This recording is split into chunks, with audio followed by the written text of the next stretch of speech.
Hello students, তোমাদের সবার seven আসাক tutorial চ্যানেলে স্বাগতম। সো দেখো, আজকে তোমাদের ক্লাস 11 বেঙ্গলি এমআইএল এর যেটা লজ্জাবতী চ্যাপ্টার, এইটা আমরা ডিসকাস করবো। তো অনেক লম্বা চ্যাপ্টার আছে, তো দেখবো ফ্রেন্ডস। আমি চেষ্টা করবো যে একটা ভিডিওতে তোমাদের সব কিছু করার জন্য। তো চলো আমরা আরম্ভ করি, এই সেশনটা শুরু করি, পাঠটা বোঝা। ঠিক আছে, তো দেখো লজ্জাবতী পাঠের নাম হচ্ছেন, মানে লেখক হচ্ছেন স্বর্ণকুমারী দেবী।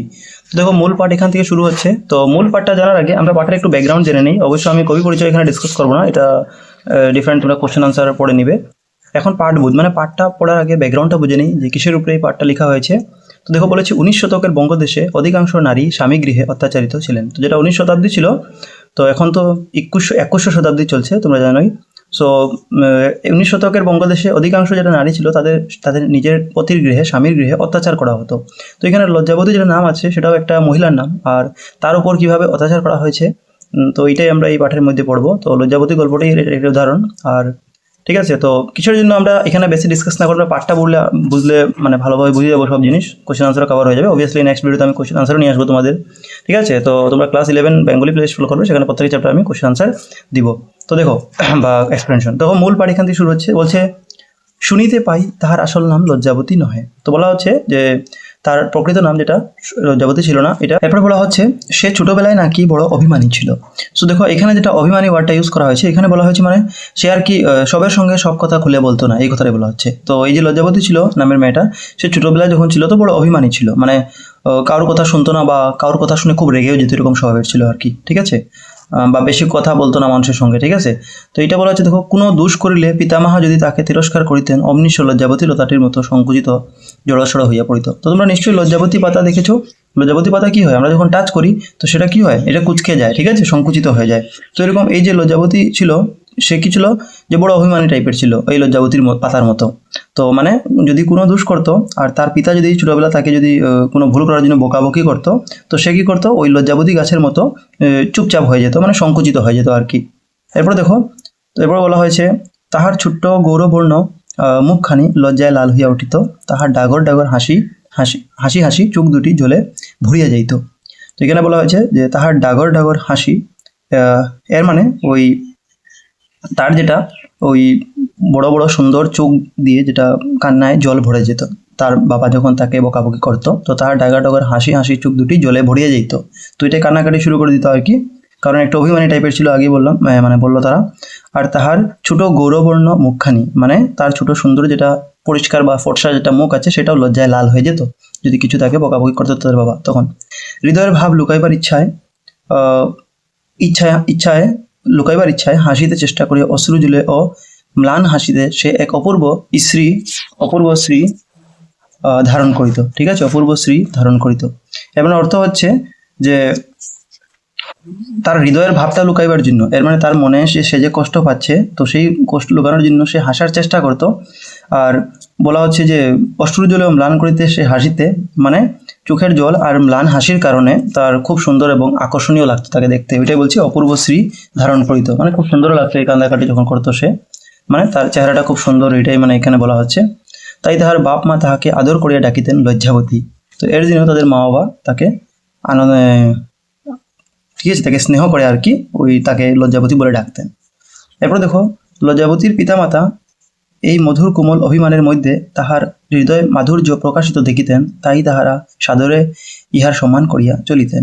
তো লজ্জাবতীর মা বাবা যেটা ছিল, তার মিষ্টি এবং কোমল যেটা মানে চেহারাটা ছিল তার মতো, ও তার মধ্যেই তার সুন্দর পরিচয়টা পেয়ে যেতেন। অভিমানে তাহারা হৃদয়ে মাধুর্য প্রকাশ দেখিতেন, মানে তার চেহারাটা দেখলেই তার ভাবটা, তারা ভঙ্গিমাটা বুঝতে পারতো, আর এবং তারা এই জিনিসটা সম্মান করতেন।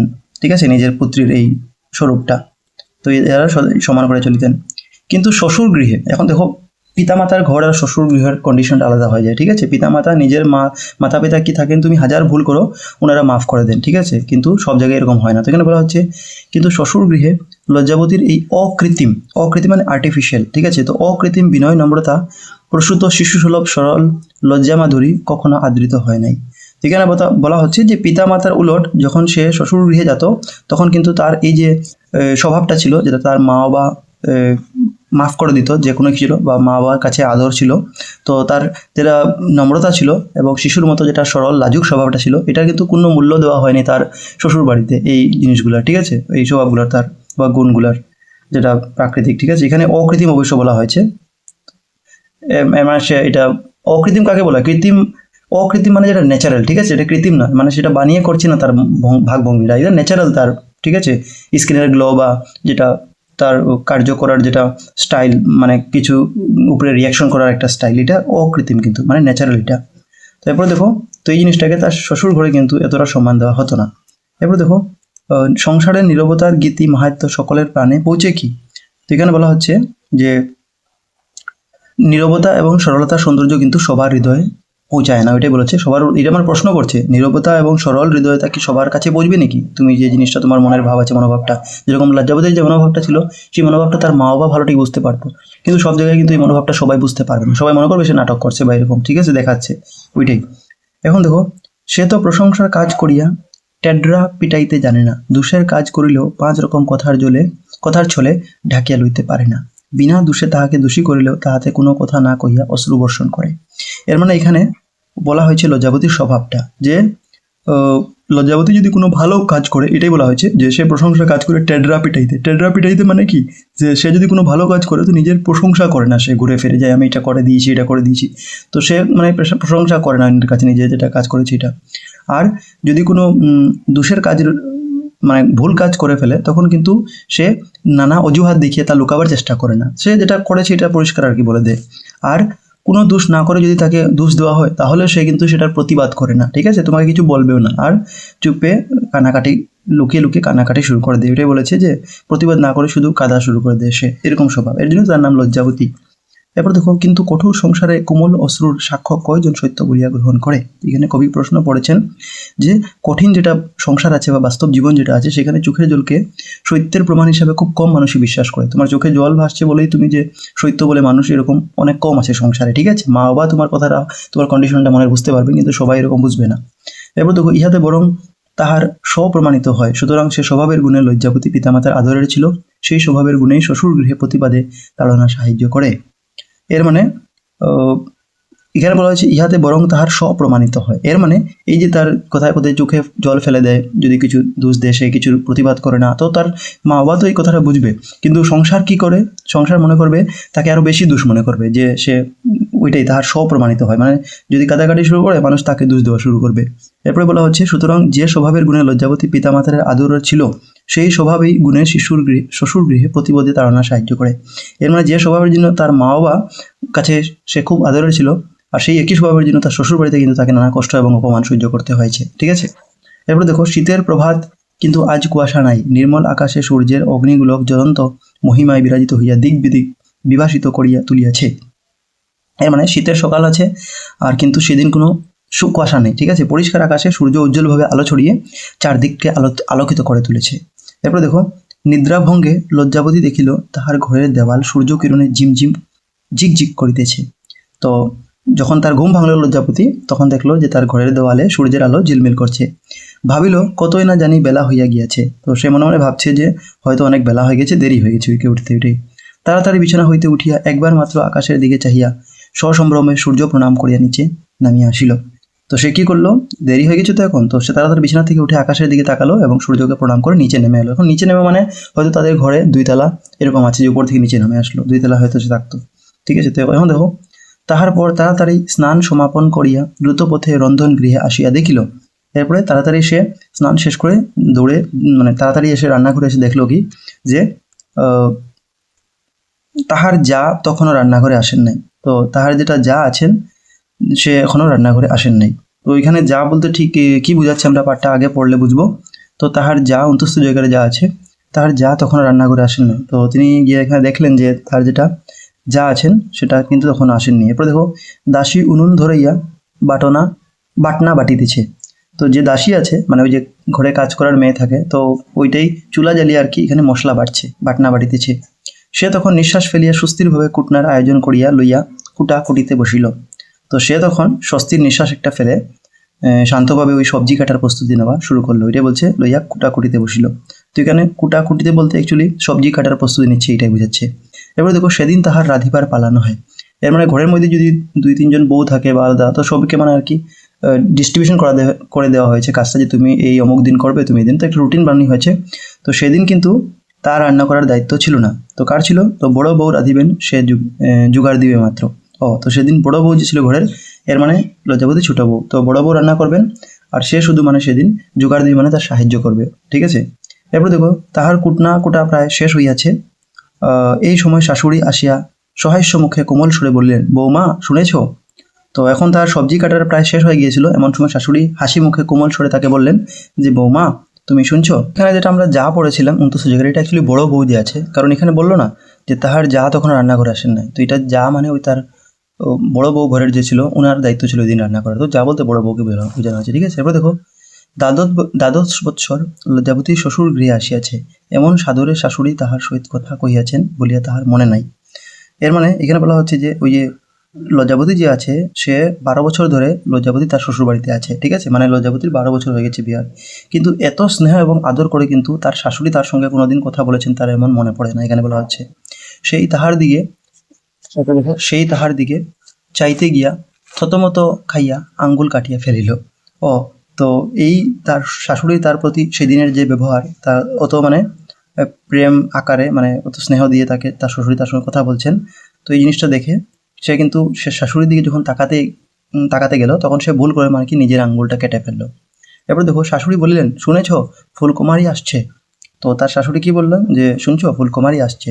এখন তোমার প্রশ্ন হবে ফুলকুমারীকে, তো আমরা দেখবো আগে। এরপর দেখো লজ্জাবতী তাড়াতাড়ি কাটা হাত কাপড়ে লুকাইয়া আশ্চর্য ব্যঞ্জক স্বরে বলিল, ঠাকুরঝি।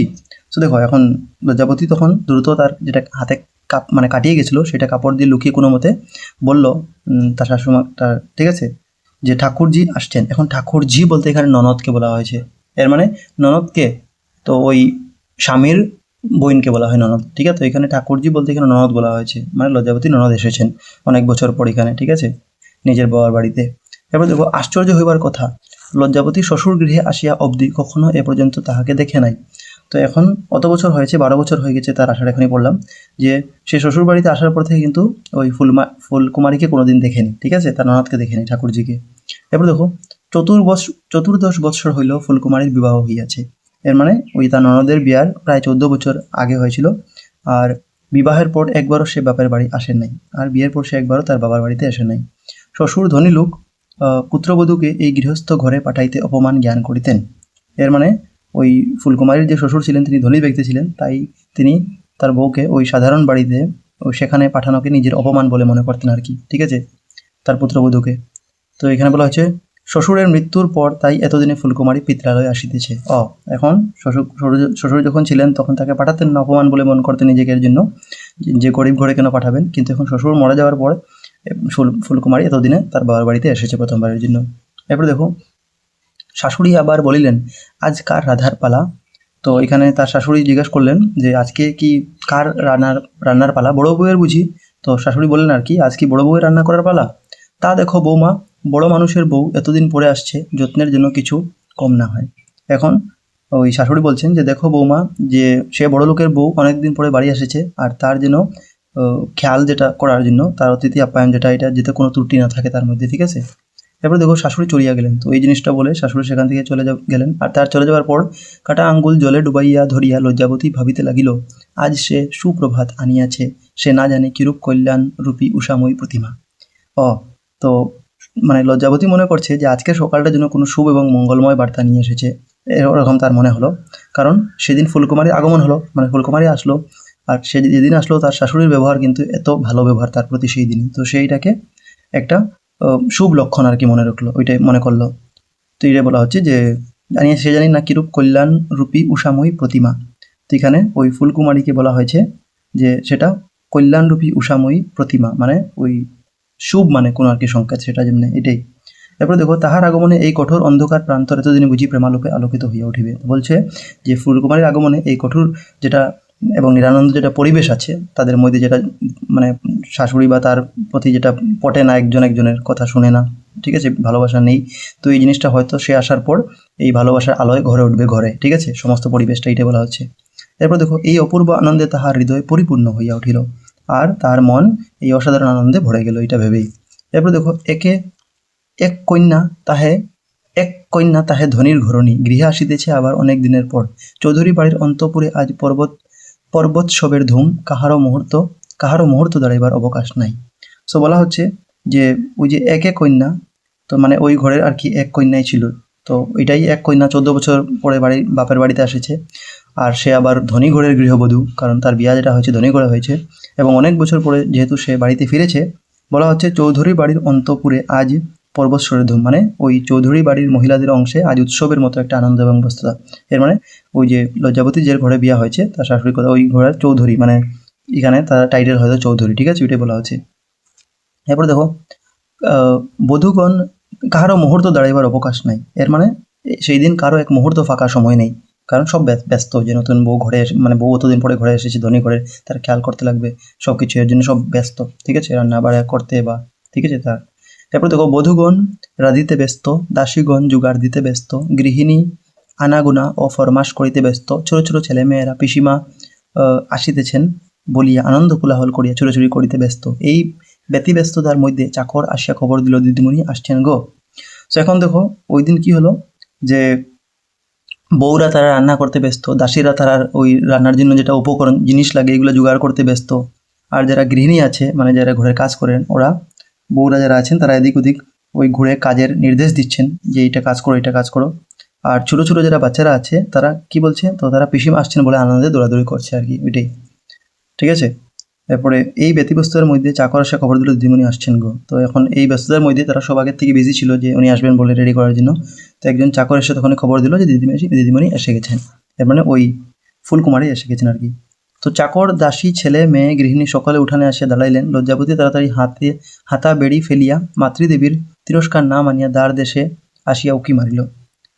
এর মানে চাকর দাসী ছেলে মেয়ে গৃহিণী সবাই উঠানে এসে দাঁড়ালেন, আর লজ্জাবতীও তাড়াতাড়ি তার কাজটা ফেলে, যেটা করছিল এটা ফেলে, তার শাশুড়ি যে তাকে বকতে পারে এটাও সে ভয় না করে দৌড়ে এসে ওই দরজার কাছে দিয়ে উকি মারে দেখছে, ঠিক আছে। ওটাই বলছে মাতৃদেবীর তিরস্কার না মানিয়া, মানে তার শাশুমা, ঠিক আছে, শাশুড়ি যদি তাকে বকুনি করে এটা ভয় না করে কিন্তু সে দরজার কাছে গিয়ে উকি মারছে। রন্ধন গৃহের সম্মুখেই অন্তঃপুরের উঠান। তো বলা হচ্ছে রান্নাঘরের সামনেই ছিল ওই বাড়ির ভিতরের উঠান, অন্তঃপুর মানে বাড়ির ভিতরে। একখানি বস্ত্রাবৃত পালকি, অগ্রপশ্চাতে দুইজন সুসজ্জিত দারোয়ান এবং উভয় পার্শ্বে পট্টবস্ত্র ও স্বর্ণহার বিভূষিত দুই দাসী উঠানে আসিয়া দেখা দিল। এর মানে ওই যে ফুলকুমারী যে আসছেন এটা তো 19 শতকের কথা না, আগে শুনলাম এটা অনেক আগের কথা, আজকাল তো আর মানুষ নিজের গাড়িতে আসছে করে, তো এটা পালকি দিয়ে আসবে নাকি। তো আগের দিনে কি ছিল, তো ওই ফুলকুমারী যখন আসছেন তো তাকে একটা কাপড়ে ঢাকা ওই পালকি উঠানে পালকি রাখা হয়েছে, আর সেটার মধ্যে ওই সামনে পিছনে দুজন দারোয়ান আছেন সুন্দর পোশাক পরা, এবং তারা দুই পাশে ওই রেশমি পোশাক এবং সোনার হার পরা দুইজন দাসী ছিল, ওইগুলো সবাই নিয়ে ওই সাজসজ্জা দেখে আর কি, মানে পড়ে একটা মানে যেরকম রাজা কন্যাকে নেওয়া যায় এরকম রাজকীয় আয়োজন, কারণ তারা ধরেই ছিল পরিবার আমরা দেখলাম, তো এরকম এইরকমভাবে মানে আর কি তারা সেখানে নিয়ে আসলো তাকে, ঠিক আছে, উঠানে নিয়ে আসলো। তো উঠানে এসে দেখলো এই সাজসজ্জা এই রাজসজ্জা দেখিয়া লজ্জাবতীর স্ফীত হৃদয় সহমা দমিয়া গেল। এখন লজ্জাবতী হয়তো একটু গরিব ঘরে, তো সে এই রাজকীয় আয়োজন দেখে কিন্তু তার আনন্দ এবং উত্তেজনা হঠাৎ করে কমে গেল, ঠিক আছে, ওইটাই বলছে, কারণ সে নিজের কথা ভাবতে শুরু করলো যে আমি কেমন গরিব ঘরে, ঠিক আছে। তো সেই জিনিসটা দেখে ধনীর নিকট দরিদ্র অনুগ্রহের পাত্র, ওইটাই যেটা বললাম যে তাহাদের মধ্যে কি সখ্যতা সম্পর্ক হৃদয় সম্বন্ধ জন্মিতে পারে। তো মানে সে ভাবলো মনে মনে যে একজন ধনী এবং আরেকজন গরিবের মধ্যে কি সত্যিকারের বন্ধুত্ব বা আন্তরিক সম্পর্কটা কি গড়ে উঠবে। তো তিনি ভাবছেন যে ফুলকুমারী যখন ঘরে আসবেন তিনি ধনী ঘরে, আমি গরিব ঘরের মেয়ে, তো আমাদের মধ্যে কি সম্পর্কটা গড়ে উঠবে, এইটাই বলা হচ্ছে আর কি। তো এই সমস্ত যেটা পড়লাম একটু আগে, তো এখানে মানে ফুলকুমারী যে ছিল কি, সে ওই লজ্জাবতীর ননদের নাম ছিল, আর সে বহু বছর পরে প্রায় 14 বছর পরে তার বাবার বাড়িতে প্রথমবারের জন্য ফিরছেন। আর এই খবরটা শুনে কিন্তু লজ্জাবতী প্রথম খুব খুশি হয় এবং আশা করে যে তার জীবনের সব সুখের আলো আসে যাবে। কিন্তু যখন ফুলকুমারী আসছেন তখন সে যে ওই রাজকীয় আগমন যে এরকম সাজসজ্জা করে আসছেন, তখন তার নিজের কথাটা মনে পড়লো যে সে গরিব ঘরে, তার সাধারণ অবস্থার কথা মনে পড়ে আর কি, তার মনে একটু সংকোচ উৎপন্ন হলো যে আমাদের কি সম্বন্ধটা হবে ঠিক ওনার সঙ্গে। এরপরে দেখো কিন্তু দেখিতে দেখিতে এই আড়ম্বরের মধ্যে যখন সামান্য সাজে সামান্য বেশে এক হাস্যময়ী প্রফুল্লময়ী অসামান্য রমণী আবির্ভূত হইয়া দাঁড়াইলেন, তখন নিমেষে তাহার বিরস ভাব দূর হইল, ঠিক আছে। তো দেখো বাইরের থেকে তো সাজসজ্জা যেরকম পড়েছিলেন রাজার, ঠিক আছে, কিন্তু যখন তিনি নামলেন ফুলকুমারী এখান থেকে পালকির থেকে, তো এই তার যেটা মানে বেশভূষাটা দেখলো, একটা সাধারণ পোশাক পরে তিনি ছিলেন, ঠিক আছে, আর তিনি হাসি মুখে সবার সামনে এসে দাঁড়ালেন, ঠিক আছে, হৃদয় এক উত্তাল আনন্দ তরঙ্গে তরঙ্গিত হইয়া উঠিল, মানে ওই তাকে দেখে লজ্জাবতীর। তো এখানে বলা হচ্ছে যে লজ্জাবতী যখন দেখলো যে ফুলকুমারী সাধারণ পোশাকে হাসি মুখে সবার সামনে এসে দাঁড়িয়েছেন, তখন তার যেটা মনের সব দুঃখ এবং সংকোচ ছিল সেটা দূর হয়ে গেল এবং সে মুখ তার মানে সে আনন্দে ভরে উঠলো আর কি। এখানে দেখো কি বলা হচ্ছে, মা ফুলকুমারীর হাত ধরিয়া উপরে লইয়া গেলেন। লজ্জাবতী তার আনন্দ উচ্ছ্বাস লইয়া আবার রান্নাঘরে ঢুকিল। তখন কি করলেন, যে মা ছিলেন মানে ওই লজ্জাবতী শাশুড়ি বা ফুলকুমারীর মা, তাকে নিয়ে গেলেন উপরের ঘরে। আর লজ্জাবতী আনন্দে ওই রান্নাঘরে আবার ফিরে আসলো তার কাজ করতে। তারপর তো ঢুকিয়াই খানিকটা হলুদ লইয়া বড় বউয়ের পৃষ্ঠ বস্ত্র রঞ্জিত করিয়া দিল। বড় বউ রাগিয়া বলিলেন, ও আবার কি সোহাগীপনা। এখন দেখো, এখন লজ্জাবতী কিন্তু খুব আনন্দ প্রফুল্লিত ছিল তার ভাবভঙ্গিটা দেখে, ঠিক আছে। সে মনে করলো তার সঙ্গে মেলামেশা করবে। তো সে কী করলো, ওই লজ্জাবতী সে রান্নাঘরে ঢুকে আনন্দের চড়ে আর কি গিয়ে সে একটু হলুদ নিল, আর হলুদ নিয়ে তার বড় বউ যেটা এসেছিল মানে ফুলকুমারীর গায়ে লাগিয়ে দিল। আর এতে কী করলো, ফুলকুমারী একটু রেগে গেল এবং সে বলল যে এমন কি, এগুলা কি আবার সোহাগীপনা, এগুলা কি স্বভাব, ঠিক আছে, বাচ্চা মেয়ে আর কি।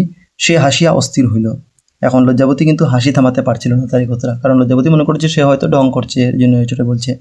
এবার দেখো বড় বউয়ের রাগ তাহাতে দ্বিগুণ বর্ধিত হইল। এখন লজ্জাবতী যখন হাসছে তখন বড় বউ কিন্তু আরও রেগে গেল ওইটা থেকে। আর তিনি ভ্রু কঞ্চিত করিয়া তীব্র স্বরে বলিলেন, কাজের সময় সব ন্যাকামি ভাল লাগে না, কি হাসি পেয়েছে।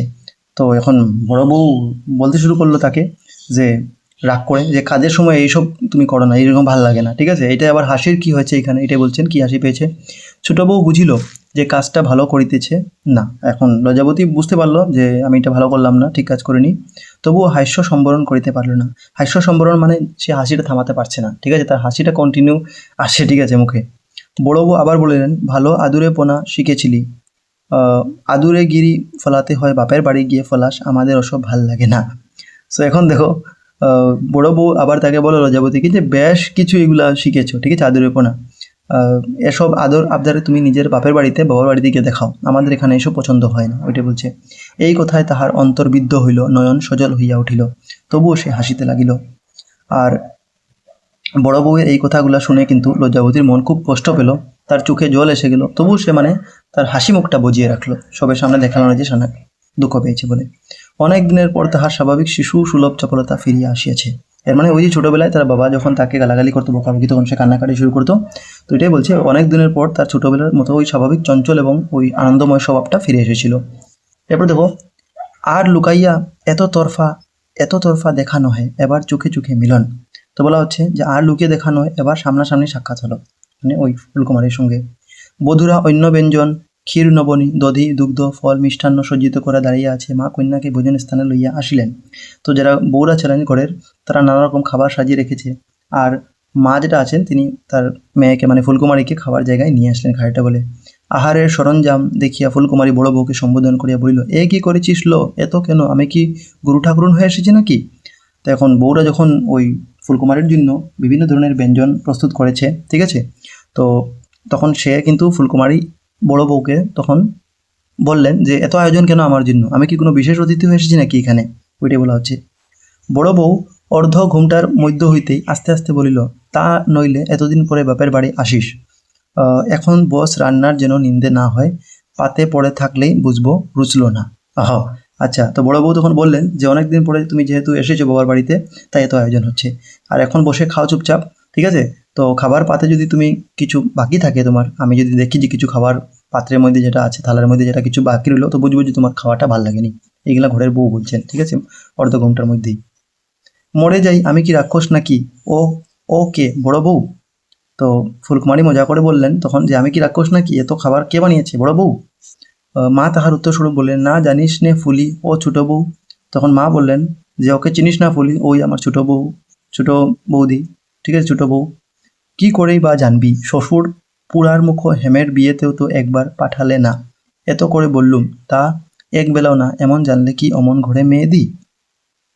ও তখন মা আর কি আক্ষেপ করে বললেন, ওইটাই, শ্বশুর পুরার মুখে হেমের বিয়ে তো কি একবার পাঠাতে, এত করে বললুম, তা এক বেলাও না।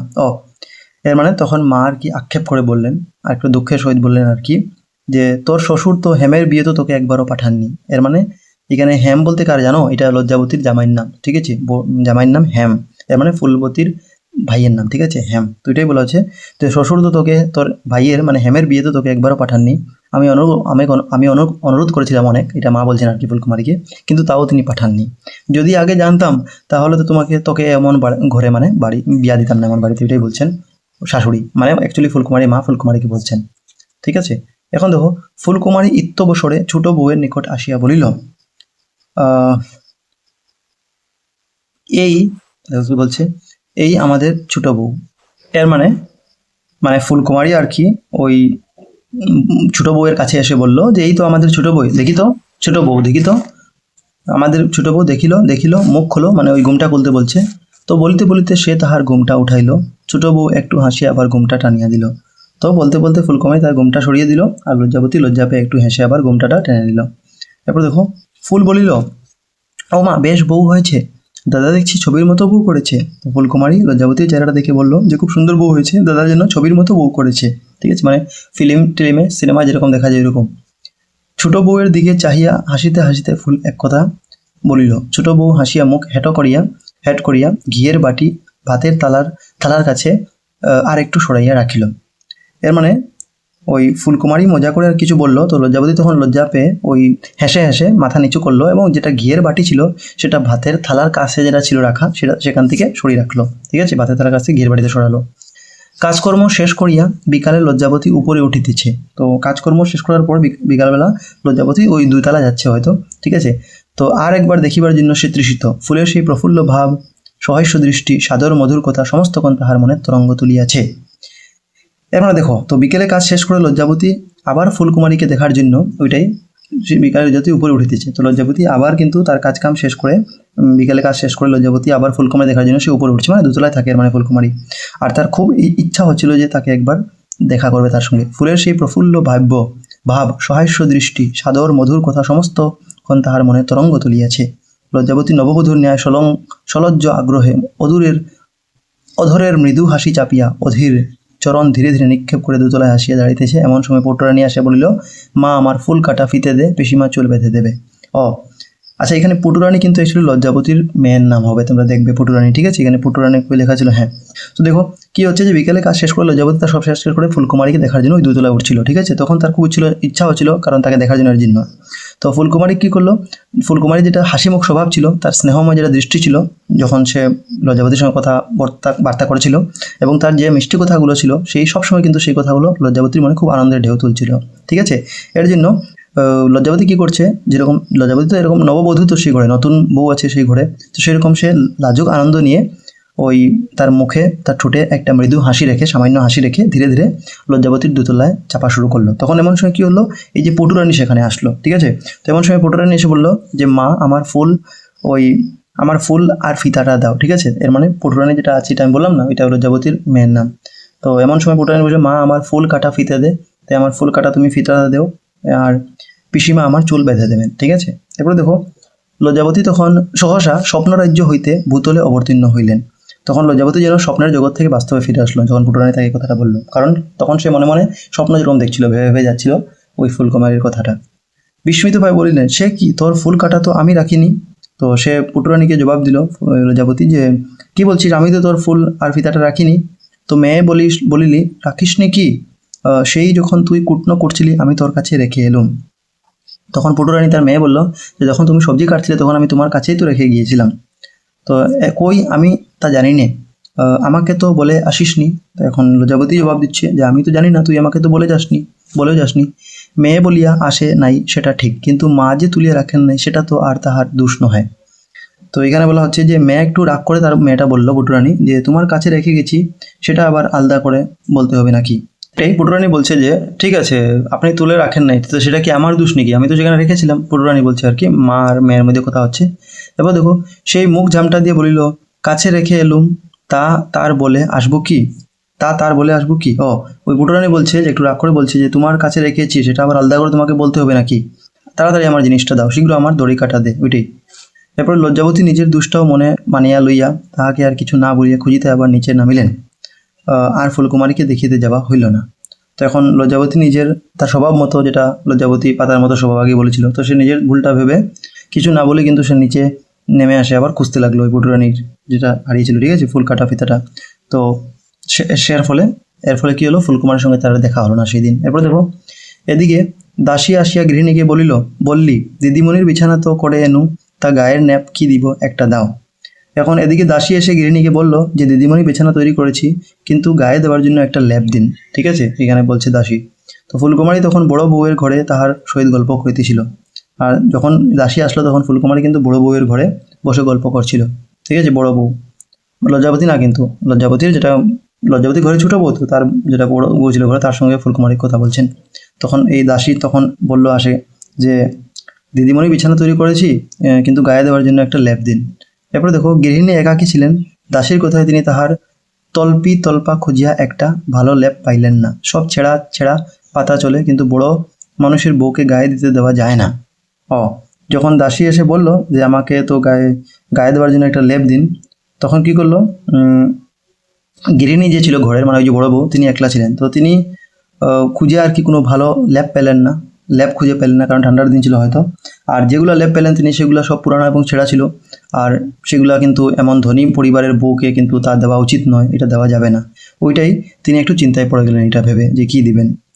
তো এরপর দেখো, গৃহিণী ভাবিয়া লইতে পড়িলেন, তবে বিপদ পড়িলে তাহার বুদ্ধি না জুগায় তিনি স্ত্রীলোকী তবে বিপদ পড়িলে যাহার বুদ্ধি না জুগায় তিনি স্ত্রীলোকী নহেন।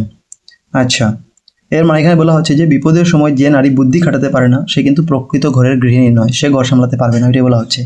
মুহূর্তের মধ্যে আবিষ্কৃত হইল। তো দাসীকে বলিলেন, দেখ আজ তো হেম পশ্চিমে যাবে, ছোট বউয়ের গায়ের ন্যাপটা ফুলের বিছানায় দিকে, আর এর একটা আমি বেছে রাখি, এসে তখন ছোট বউয়ের জন্য নিয়ে যাস। তো বড় বউ এখন তার একটা বুদ্ধি আসলো মাথায়, সে কি করলো যে উপায় বার করলো। তো সে দাসীকে বললো যে দেখ আজকে তো হেম বাইরে যাবে, তাই ছোট বউয়ের ওই ভালো লেপটা যেটা আছে এটা তুমি গিয়ে ফুলকুমারের বিছানায় দিয়ে যাও, ঠিক আছে। আর পরে আমি অন্য একটা লেপ বেছে রাখবো এবং তখন সেটা আমি ছোট বউকে দিয়ে দিব, এটা আর কি দাসীকে বললো বড় বউ। এরপর দাসী চলিয়া গেল। খানিক পরে আসিয়া বলিল, এমন আগুছাল বউ দেখিনি। পটুরানী গহনা রাখতে দিয়েছিল, তা হারিয়ে খুঁজতে লেগেছে, তাই তাকে আর বলতে পেন না, আপনি ন্যাপটা দিয়ে দিদিমণির বিছানা করে এনুন। তো তখন কি হলো, দাসী সেখান থেকে চলে গেল। আর সে চলে গিয়ে কিছুক্ষণ পরে কিন্তু ফিরে এসে বলল যে এমন আগাছোলা বউ কিন্তু আমি কখনো দেখিনি। ঠিক আছে, বলছে পটুরানী যে লজ্জাবতীর যে মেয়ে ছিল তার গয়না সে লজ্জাবতীর কাছে রেখেছিল, এখন সেটা কিন্তু হারিয়ে গেছে। এইটা বলে কিন্তু লজ্জাবতী তা খুঁজতে খুব ব্যস্ত হয়ে গেছে। ঠিক আছে, লজ্জাবতী খুঁজছে, সেটা হারিয়ে ফেলেছে পটুরানীর জন্য গয়নাটা। আর সেজন্য তাকে আর কিছু বলতে পারলো না সেজন্য সে নিজের নেপ নিয়ে দিদিমণির বিছানা করে দিল। ঠিক আছে, তো নিজেই মানে লেপটা নিয়ে বিছানা করে দিল। এর মানে ওই যে দাসীকে বলেছিল যে কাপড়টা মানে নেওয়ার জন্য, ওই কারণ হেম তো দিন চলে গেছিলো কোনো জায়গায়, তো তার লেপটা নিয়ে, আর তাকে বললো না, দাসী আসলো সোজা এখান থেকে উঠিয়ে নিয়ে গেল লেপটা। তাকে আর বলা হলো না, কারণ সে ব্যস্ত ছিল, ওই কি একটা হারে গেছিলো, হার যেটা খুঁজেছিল হেরে গেছিলো পটুরানী, সেটা খুঁজতে ব্যস্ত ছিল লজ্জাবতী। এর জন্য বলা হচ্ছে গহনা হারিয়েছি, কি গহনা। তো এখানে তারা সব অবাক হয়, যারা ঘরে মানুষ ছিল তারা জিজ্ঞাসা করছে যে গহনা হারিয়েছি, কি গয়না। মাথার ফুল গো ফুল, দেখ মা আমাদের শেষে দয়ে মজিও না, তোমরা সব হারাবে আর আমরা সবাই গরিব মানুষ যেন মারা না যাই। এর মানে এখানে দাসী বলছে, কারণ যদি ঘরে কিছু হারায় তো মানুষ দাসীকেই দোষ দিবে যে সে হয়তো চুরি করেছে, ঘরে যে কাজ করে, এটাই বলছে।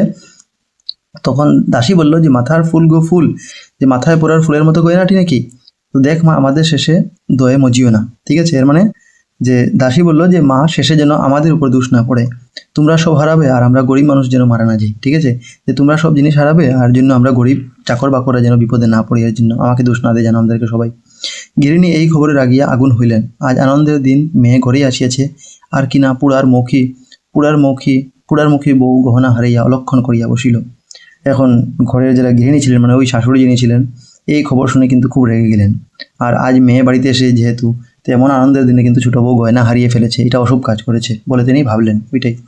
এরপর দেখো, তিনি প্রথমে বড় বউয়ের ঘরে আসিয়া খবর দিলেন, শুনেছিস ছোট বউ গহনা হারিয়েছে। তো ওইটাই শাশুড়ি যিনি ছিলেন তিনি বড় বউয়ের কাছে গিয়ে বললেন, শাশুড়ি বলতে এখানে বড় বউ বলতে ওই ফুলকুমারীর মার কথা বলা হচ্ছে আর কি। তো তিনি গিয়ে বড় বউয়ের কাছে, ফুলকুমারী গেছে, বড় বউ না সরি, ফুলকুমারী তো তার নিজের বউ ছিল যে বিয়ার পরে 14 বছর পরে, বড় বউ মানে ওই লজ্জাবতীর থেকে বড় বউ আর কি, ঘরের বড় বউ। তো তার কাছে গিয়ে তিনি বললেন যে শুনেছো ছোট বউ গয়না হারিয়েছে। ঠিক আছে, এটাই। এরপর দেখো, এই সেদিন চেলির কাপড়খানা হারালে আবার আজ এই কীর্তি এমন উড়নচণ্ডী বউ। তো এখানে ওই ঘরের শাশুড়ি তিনি বলছেন যে এই যে কিছুদিন আগেই তো সে কাপড় হারিয়েছিল, চেলির কাপড়খানা হারিয়েছিল, মানে ওই কাপড় আর কি হারিয়েছিল, চেলির কাপড় আমি এক্স্যাক্টলি জানি না, কিন্তু এখানে বোঝা যাচ্ছে ওই কাপড়টা হারিয়েছিল। তো ওই কাপড়টা কদিন আগে হারিয়েছিল, কিন্তু আজ আবার কি আবার কাণ্ড নতুন ঘটালো, এটাই বলছে আজ এই কীর্তি এমন উড়নচণ্ডী বউ, বলছে এমন অসাবধান বউ আমি আর দেখিনি। ঠিক আছে, ওইটাই। এখন দেখো, ফুল বলিল মা তা বউ তো আর ইচ্ছা করে হারায়নি। এখন ফুলকুমারী বলল যে মা বউ তো আর ইচ্ছা করে হারায়নি। ফুলকে তাহার পক্ষ লইতে দেখিয়া মায়ের রাগ আরও দ্বিগুণ বাড়িয়া উঠিল। তিনি বলিলেন, তুমি তো বাছা বউয়ের গুণ জানো না, তাই ও কথা বলছো, দিন কতক থাকো তখন বুঝবে। তো তখন বললেন ফুলকুমারীকে তার মা যে তুমি এখন তো ওর স্বভাব জানো না, কয়েকদিন থাকলেই বুঝতে পারবে যে তার স্বভাব কীরকম। দেখতে মুখখানি অমন, পেটে পেটে দুষ্টমি ইচ্ছে করেই হারিয়েছে। তো এখন শাশুড়ি বলছেন যে দেখতে তাকে শান্ত ভদ্র মনে হলেও ভিতরে ভিতরে তার খুব দুষ্টামি আছে, আর ইচ্ছা করে সে গয়নাটা হারিয়েছে। আর গহনা তো ওর যাবে না, লাগে টাকা দেবে গৌরী সেন। আচ্ছা, এর মানে এখানে দেখো একটা বাগধারা আছে আর কি, প্রবন্ধ, ঠিক আছে, একটা বাগধারা আছে বাংলায়। বলছে আর গহনা তো ওর যাবে না, লাগে টাকা দেবে গৌরী সেন। এর মানে গয়না তো ওর নিজের নয়, লজ্জাবতীর গয়নাটা তো নিজের নয়, প্রয়োজন হলে কেউ গৌরী সেন মানে খুব একজন ধনী ঘরের ব্যক্তি, তো তিনি টাকা দিয়ে যাবেন। এর মানে এখানে বলা হচ্ছে যে টাকাটা তো তাদেরকেই ভরতে হবে, মানে তার জামাই ভরবে বা তার ঘরে মানুষই ভরবে, এটাই বলছেন। টাকা দেবে গৌরী সেন, মানে আমাদেরকেই টাকাটা দিতে হবে, অর্থ কিছু আর যায় আসে না, ওটাই বলেছে। তুই আজ বাড়ি এসেছিস তাই ইচ্ছে করে অলক্ষণ করেছে। তো মা শাশুড়ি বলছেন আর কি তার বউকে, তার মেয়েকে ফুলকুমারীকে, যে তুই আজ বাড়িতে এসেছিস এই জন্যই বউ ইচ্ছে করে এইসব অসুখ ঘটনা ঘটাচ্ছে ছোটো বউ। ঠিক আছে, মানে লজ্জাবতী। এবার দেখো, বড় বউ কোনো কথা কহিল না। ফুলকুমারী বলিল, আচ্ছা দেখে আসি ব্যাপারটা কি হয়েছে। তো বড় বউ কিন্তু চুপ করে রইলেন তিনি। আর ফুলকুমারী কী করলেন, তিনি ওই বললেন যে আচ্ছা চলো দেখি কি হয়েছে, ব্যাপারটা কি জানি। তিনজনে মিলিয়া তখন ছোট বউয়ের সন্ধানে চলিলেন। তো তিনজন মিলে তখন ছোট বউকে খুঁজতে বের হলেন। বেশি দূর যাইতে হইল না, ছোট বউ নিচের সব ঘর খুঁজিয়া উপরে উঠিতেছিল। আচ্ছা, মানে ওই তারা উপর থেকে আর নিচে নামছেন দেখে। তো বেশি দূরে যেতে হলো না, তারা যখন লজ্জাবতীকে খোঁজার জন্য বার হলো তিনজন, তো ছোটো বউ কিন্তু নিচের সব ঘর খুঁজে উপরে উঠছিল। তখন মাত্রই তাকে দেখা পেল। বারান্দায় দাঁড়াইতেই শাশুড়ির তীব্রস্বর তাহার কানে পৌঁছিল। তো যখন লজ্জাবতী বারান্দায় পৌঁছাতেই তখন শাশুড়ির তার রাগী একটা কণ্ঠ ছিল, মানে একদম গলায় চিৎকার করে জুড়ে তার কানে সেই শব্দটা আসলো। সে বুঝে গেছে যে শাশুড়ি খুব রাগান্বিত তার উপরে। তারপরে দেখো, কি গহনা আবার হারিয়েছিস, যেন চিরকাল ধরিয়া সেই গহনায় হারিয়ে আসিতেছে। এখানে ব্রেকেটে লেখা হয়েছে। এর মানে শাশুড়ি তাকে যখন রেগে বললেন যে আবার কি গয়না হারিয়েছিস, তো এইটা এমন বলা হচ্ছে যেমন সে সবসময় আর কি গয়না হারায়নি, কি এটা স্বভাব, এটাই বলেছে যেন চিরকাল ধরে গহনা হারায়। বাড়িতে আর লক্ষ্মী রইল না। তখন শাশুড়ি বলছেন যে আর বাড়ির সৌভাগ্য শান্তি নষ্ট হয়ে গেছে, সেটা আর নাই। পরের বাড়ি মেয়ে পাঠানোই বা যাবে কি করে। তো বলছেন যে বাড়িতে তো আর শান্তি নাই, এখন এভাবে হলে আমি মেয়েকে কীভাবে, মানে ফুলকুমারীর কথা বলছি, আমি শ্বশুরবাড়িতে কীভাবে পাঠানো হবে, এটা কঠিন হয়ে যাবে। কিন্তু শ্বশুররা যখন বলবে আমাদের গহনা কি হলো, তখন লজ্জায় না মুখ কালি হয়ে যাবে। তখন যদি ওদের শ্বশুরবাড়ির লোকেরা গয়নার কথা জিজ্ঞাসা করে, মানে ফুলকুমারীর শ্বশুরবাড়ির লোকেরা, তখন কিন্তু লজ্জায় আমাদের মুখ কালো হয়ে যাবে, কীভাবে দিব ওদেরকে। এর মানে গয়নাটা তাদের ঘরেরই ছিল। ঠিক আছে, এরপর দেখো, লজ্জাবতী মৃদুস্বরে বলিল, ওর শ্বশুর বাড়ির গহনা নয়, আমার বাবা আমাকে যে ফুল দিয়েছিলেন তাই পরিয়ে দিয়েছিলুম। তখন লজ্জাবতী কিন্তু আস্তে আস্তে শান্তভাবে বলল যে ওটা যেটা গয়নাটা হারিয়েছে ওটাও কিন্তু ওদের বাড়ির গয়না নয়, আমার বাবা আমাকে যে মাথার ফুল যেটা গয়নাটা দিয়েছিলেন সেটাই আমি পুটুরানিকে পরিয়ে দিয়েছিলাম। ঠিক আছে, বটে তোমার বাবা তোমায় যা দিয়েছেন তাই হারিয়েছে, তা আমরা কথা কয়েছি ঘাট হয়েছে। মানে এখানে শাশুড়ি আর কি তাকে বললেন রাগেশ্বরে যে তাই নাকি, তোমার বাবার দেওয়া জিনিসই হারিয়েছ, তো তোমার ভুল হয়েছে বলেই তো আমরা বকছি তোমাকে।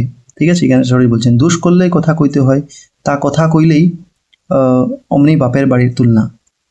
তো দেখো শাশুড়ি কি বলছেন যে তোমাকে যেই কোনো কথা বলি আমরা দোষ করো, তখন তুমি ওই নিজের বাবার কথাটা নিয়ে আসো। ঠিক আছে, একটু বকলেই তুমি সঙ্গে সঙ্গে তোমার বাবার বাড়ির কথাটা টানতে চাও। দেখলি বাছা ফুলি, দেখ একবার তোর মায়ের অপমানটা দেখ। তো দেখো এখানে শাশুড়ি আর কি তার মেয়েকে দেখাচ্ছেন যে দেখ ফুলকুমারী, তুই তো তোর পক্ষ নিচ্ছিলি, দেখ যে তোর মাকে কিভাবে সে অপমান করছে। এরপর দেখো, বড় বউ বলিল, হলেই বা বাপের বাড়ির গহনা, জিনিসটা তো হারালো। তখন ওই বড় বউও বললেন যে বাপের বাড়ির গয়না হলেও জিনিসটা তো হারিয়েছে না। এখন দেখো শাশুড়ি বলিলেন, হারাক সব যাক, আমাদের কথা কয়ে কাজ কি। তো এখন শাশুড়ি আরও চান্স পেয়ে গেছেন, তিনি বলছেন যে যাক সব হারাক, আমাদের কথা বলে আর কী লাভ, বলবো কি হরিমোহন ঘোষের মেয়ে আমি, তাই অমন বউ নিয়ে ঘর করছি। এখন আমি হরিমোহন ঘোষের মেয়ে, অথচ এমন বউ নিয়ে সংসার করতে হচ্ছে। এখন হরিমোহন ঘোষ কে? এখানে হরিমোহন ঘোষের মেয়ে অথচ এমন বউ নিয়ে সংসার, এর মানে এখানে ওই শাশুড়ি যে আছে তার তার বাবার নাম বলা হচ্ছে, ঠিক আছে। তো লজ্জাবতী বা বড় বউয়ের যে শাশুড়ি ছিল, মানে ফুলমতির, ঠিক আছে, তার মা যে আছে ওনার বাবার কথা বলা হচ্ছে। তো এটাই তো তার শাশুড়ি বলছেন যে আমি হরিমোহন ঘোষের মেয়ে, অথচ এমন বউ নিয়ে আমাকে সংসার করতে হচ্ছে। এরপর দেখো, নইলে আর কেউ হলে বাপ বাপ ডাক ছাড়তো, আয় বাছা তোরা কেউ কথা কষনে। আর অন্য কেউ যদি আমার যদি থাকতো তখন ওকে খুব শাস্তি দিত, ঠিক আছে। আর তোরা কেউ আর ওর পক্ষ নিয়ে কথা বলিস না, এটা শাশুড়ি বলছেন, মানে ফুলকুমারীর মা বলছেন, তাকে বলছেন, বড় বউ সবাইকে বলছেন। শাশুড়ি চলিয়া গেলেন, ঘরে গিয়া সেই কথা লইয়াই গুলজার করিতে লাগিলেন। তো শাশুড়ি সেখান থেকে নিজের ঘরে চলে গেলেন, নিজের রুমে গিয়ে আর কি, ঘরে গিয়ে সেই বিষয় নিয়ে রাগারাগি এবং অভিযোগ করতে লাগলেন। ছোটবাবু সেদিন কোথায় নিমন্ত্রণে গিয়াছিলেন, সন্ধ্যার পর বাড়ি ফিরিয়া মায়ের নিকট বিদায় লইতে গিয়া সেই সকল তাহার কানে উঠিল। মা নানা কথার পর বলিলেন, বাছা তোদের তো এখন ঘর সংসার হয়েছে, আমাকে তো আর দরকার নেই, আমাকে কাশি পাঠিয়ে দে এখান থেকে, এসব অপমান আমার আর সহ্য হয় না। তো দেখো এখানে বলা হচ্ছে যে ঘরে গিয়া সেই কথাটাই তিনি কিন্তু আবার শুরু করেন বকাবকি। ছোটবাবু মানে এখানে ওই লজ্জাবতীর আর কি জামাইয়ের কথা বলা হচ্ছে।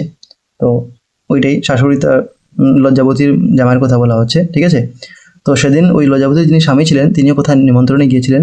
তো সন্ধ্যায় বাড়ি ফিরে যাবার, মানে যখন তিনি সন্ধ্যায় বাড়ি ফিরে আর কি মায়ের কাছে বিদায় নিতে গেলেন যে মা যাচ্ছি বলে, তখন তিনি এসব কথা শুনলেন, তিনি এসব ঘরের কথা শুনলেন যেগুলো হাল্লাগুলা কি হচ্ছে।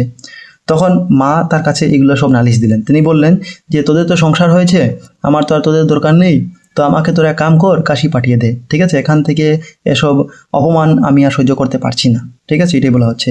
তো ছোট বউয়ের ব্যবহার শুনিয়া অত্যন্ত বিরক্ত হইলেন। তো ওইটাই লজ্জাবতীর স্বামী, ওই লজ্জাবতীর ব্যবহারটা তার মার মুখে শুনে খুব মানে রেগে গেলেন তার উপর। এরপর দেখো, গোলযোগের আর ছাই কি দিন ছিল না, আজ বিদেশ যাইবার দিনে যত হ্যাঙ্গাম। তো বলছে যে ওই তিনি ভাবলেন আর কি, তার জামাইয়ের কথা বলা হচ্ছে, ঝগড়া করার জন্য আর দিন ছিল নাকি, আমি বিদেশে যাওয়ার দিনেই এত ঝামেলা। তিনি তো গৃহে গিয়াই ছোট বউকে বকিতে লাগিলেন। তো ঘরে ঢুকে তিনি লজ্জাবতীকে বকতে শুরু করে দিলেন। কেবল বকিলে লক্ষ্য ছিল, বলিলেন আমি আর এরূপ গোলযোগ সহিতে পারি না, এই চলিলাম, আর ফিরিব না। তো তিনি খালি বকলেন যেমন না, বকেই থামলেন না, তিনি রাগ করে বললেন তাকে যে আমি এসব ঝামেলা সহ্য করতে পারবো না, এক কাম করছি, আমি এখান থেকে চলে যাচ্ছি, তুমি একলা থাকো, আমি ফিরবো না আর এখানে। স্বামীকে যদি লজ্জাবতী সব খুলিয়া বলে তো কিছুটা হয় না, তো এতটা কিছুই হয় না, কিন্তু স্বামীর কঠোর বাক্যে তাহার হৃদয় এত কাতর হইয়া উঠিল যে মুখ দিয়া কথা ফুটিল না। এখন বলা হচ্ছে যে লজ্জাবতী যদি তার স্বামীকে সব ঘটনা আসল কথাটা খুলে বলতো তাহলে এত বড় সমস্যা হতো না, কিন্তু তার স্বামীর যেটা ওই রাগ ছিল কঠিন কথায়, তার কিন্তু মনটা এত কষ্ট পেল যে সে কিছুই বলতে পারল না। বিদায়ের দিনে এইরূপ স্নেহ সম্ভাষণ জানাইয়া স্বামী যখন চলিয়া গেলেন, সে বিছানায় পড়িয়া বিদীর্ণ হৃদয়ে কাঁদিতে লাগিল। এখন বিদায়ের দিনে এমন কঠোর কথা শুনে স্বামী চলে যাওয়ার পর সে বিছানায় পড়ে বুক ভরা কষ্ট নিয়ে আর কি কাঁদতে লাগলো সেখানে, ঠিক আছে। তো খুব কষ্ট হলো, স্বামী এরকম কথা বলছে তার সঙ্গে, তাহা ছাড়া তাহার উপায় কি, যেরূপ ভাগ্য লইয়া সে জন্মিছে। তো সে বা আর কি করতেই পারতো, এমন দুর্ভাগ্য নিয়ে যেন তার জন্ম নিয়েছে, এটা বলা হচ্ছে। 14 বৎসর পরে ফুলকুমারী পিত্রালয় আসিয়াছে। ওই আগেই বললাম যে ফুলকুমারী মানে ওই যে লজ্জাবতীর ননদ 14 বছর পরে তার বাবার বাড়িতে এসেছে, তাই আপনার বাড়ি হইয়াও এ বাড়ির সবই যেন তাহার চোখে নতুন। তাই তার নিজের বাড়ি হলেও, কারণ 14 বছর হয়েছে তার বিয়ে করার, যখন এখানে থাকতো আগে তখন সব জানতো, তো এটা বলেছে তার নিজের বাড়ি হলেও সব কিছু যেমনি তার কাছে সব নতুন মনে হচ্ছে, ঠিক আছে, ফুলবতীর কাছে। এরপর দেখো, মায়ের সে স্ত্রী নাই, তিনি এখন বৃদ্ধা, বালিকা বড় বউ এখন গৃহিণী, দাদারা সব বড় হইয়াছেন। মানে ওই এত বছর 14 বছর পরে ফুলকুমারী যখন আসছে, তো তার আগের মতো সেই তার মায়ের সৌন্দর্যটাও নেই যেরকম ছিল 14 বছর আগে, তিনি এখন বুড়া হয়ে গেছেন। বউ যারা আছেন, বড় বউ আছেন ঘরে, হ্যাঁ, আর যে বড় বউ এক সময় মেয়েই ছিল এখন বড় হয়ে গেছে, মানে তার কাছে এগুলো আলাদা আর কি ভাবে একটু, অত বছর পরে ঘরে যখন ফিরে এসেছেন। এখন সবাই ঘরের গৃহিণী, ঠিক আছে, আর যারা ভাই ছিল তারাও বড় হয়ে গেছেন, দাদারা তার দ্বারা বড় হয়ে গেছেন।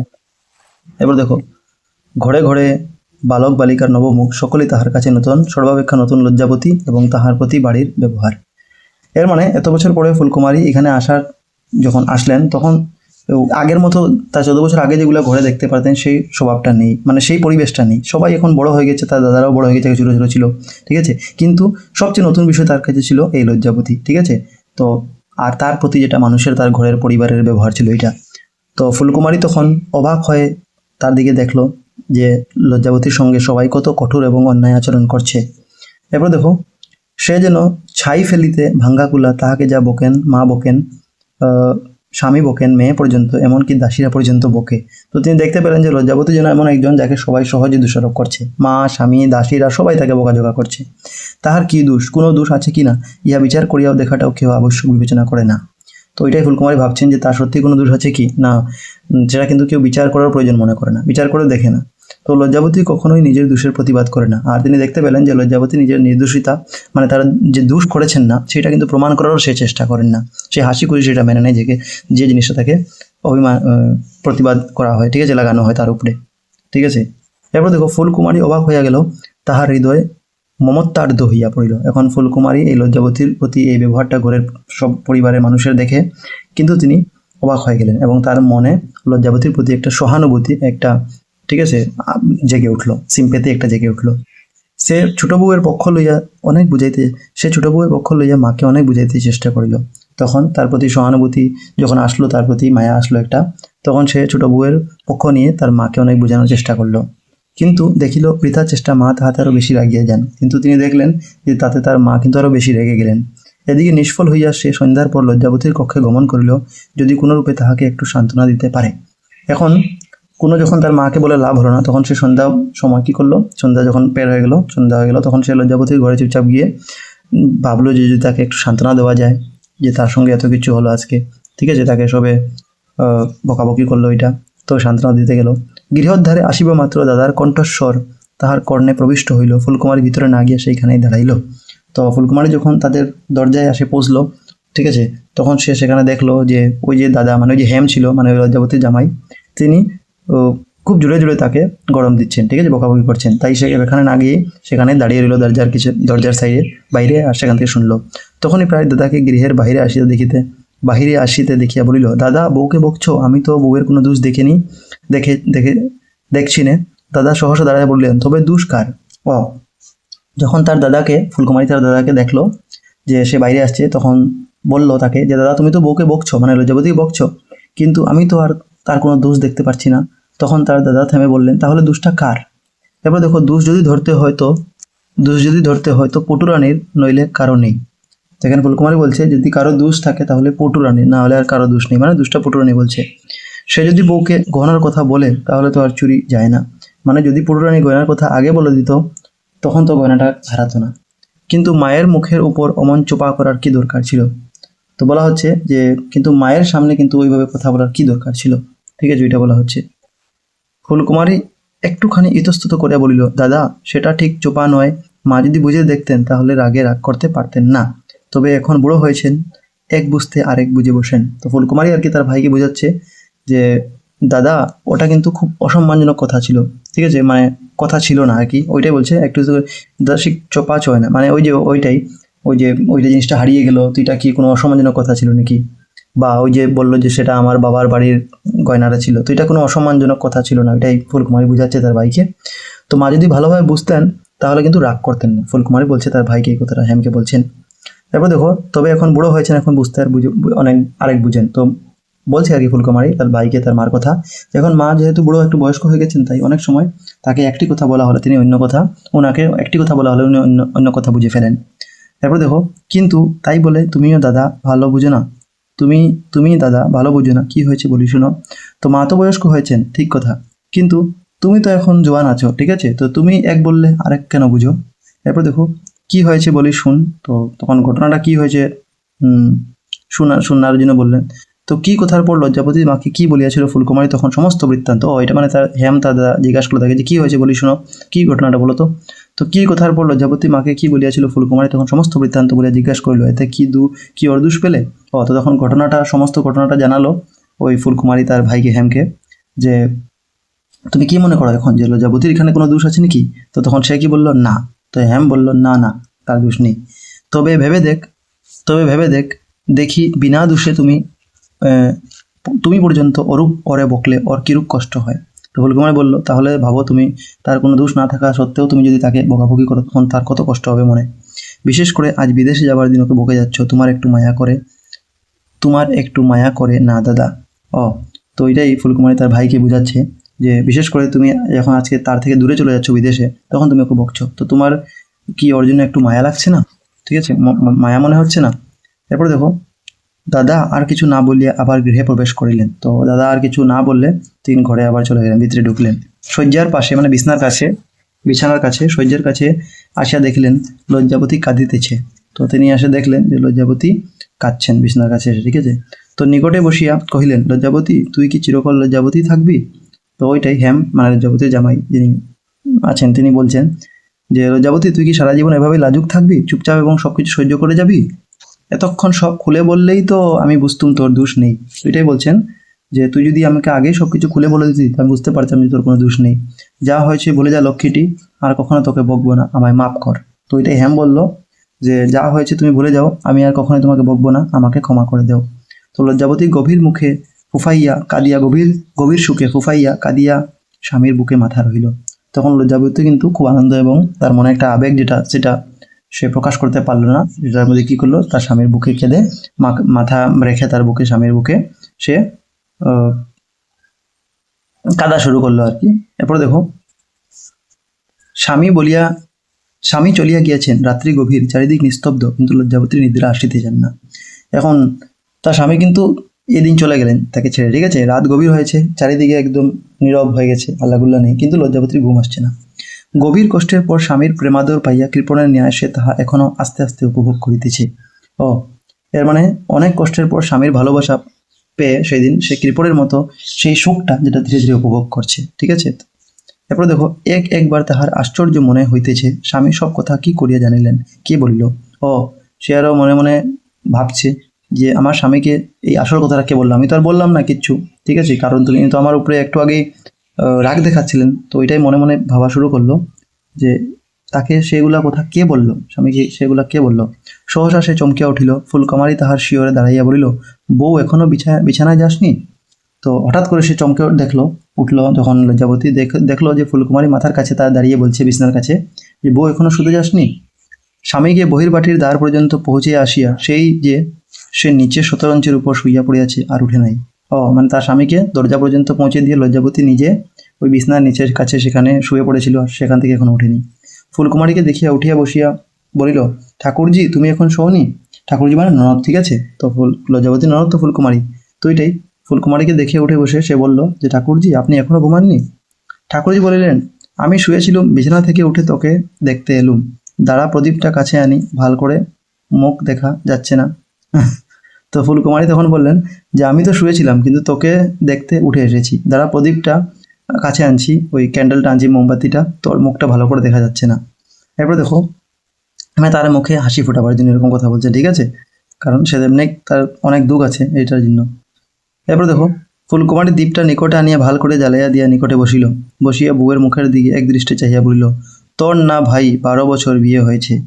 তো ওইটাই একটু মানে আর কি হাসি ঠাট্টা স্বভাবের ওই ফুলকুমারী। তো তিনি ওই লজ্জাবতীর মুখের দিকে তাকিয়ে বললেন যে, তোর তো 12 বছর আগে বিয়ে হয়েছে তাই না? আচ্ছা, তখন কি তুই এর চেয়েও ছোটো ছিলি? তো এটাই বলছেন তার মুখে হাসি ফোটাবার জন্য, তখন কি এখনকার থেকেও তখন ছোটো ছিলি যখন বিয়ে হয়েছিল তোর?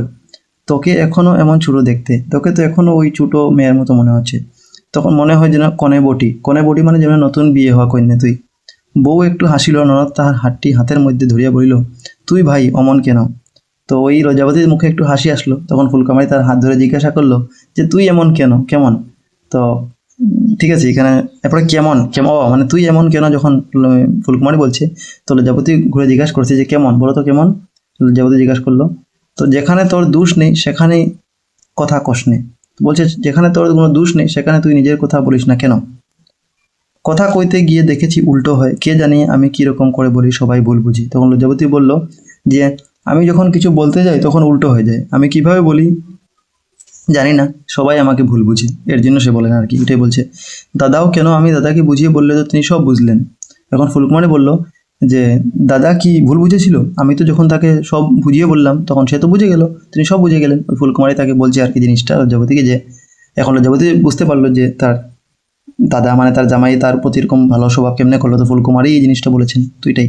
তবে ফুলকুমারী তাহার পক্ষ লইয়া স্বামীকে সব কথা বলিয়াছে, ও তাহার জন্য সে স্বামীর আদর পাইয়াছে, ঠিক আছে। তো লজ্জাবতী বুঝতে পারলো যে ফুলকুমারী যিনি আছেন তিনি ওই লজ্জাবতীর পক্ষ নিয়ে তার স্বামীকে সব ঘটনা বুঝিয়ে বলেছিলেন, সেই কারণে লজ্জাবতী তার স্বামীর ভালোবাসা এবং স্নেহটা ফিরে পেয়েছে। ঠিক আছে, কৃতজ্ঞতায় লজ্জাবতীর নয়ন কৃতজ্ঞতায় লজ্জাবতীর নয়ন অশ্রুপূর্ণ হয়ে উঠল। সে বলিল, তিনি কিছু বললে আমার বড় কান্না পায়।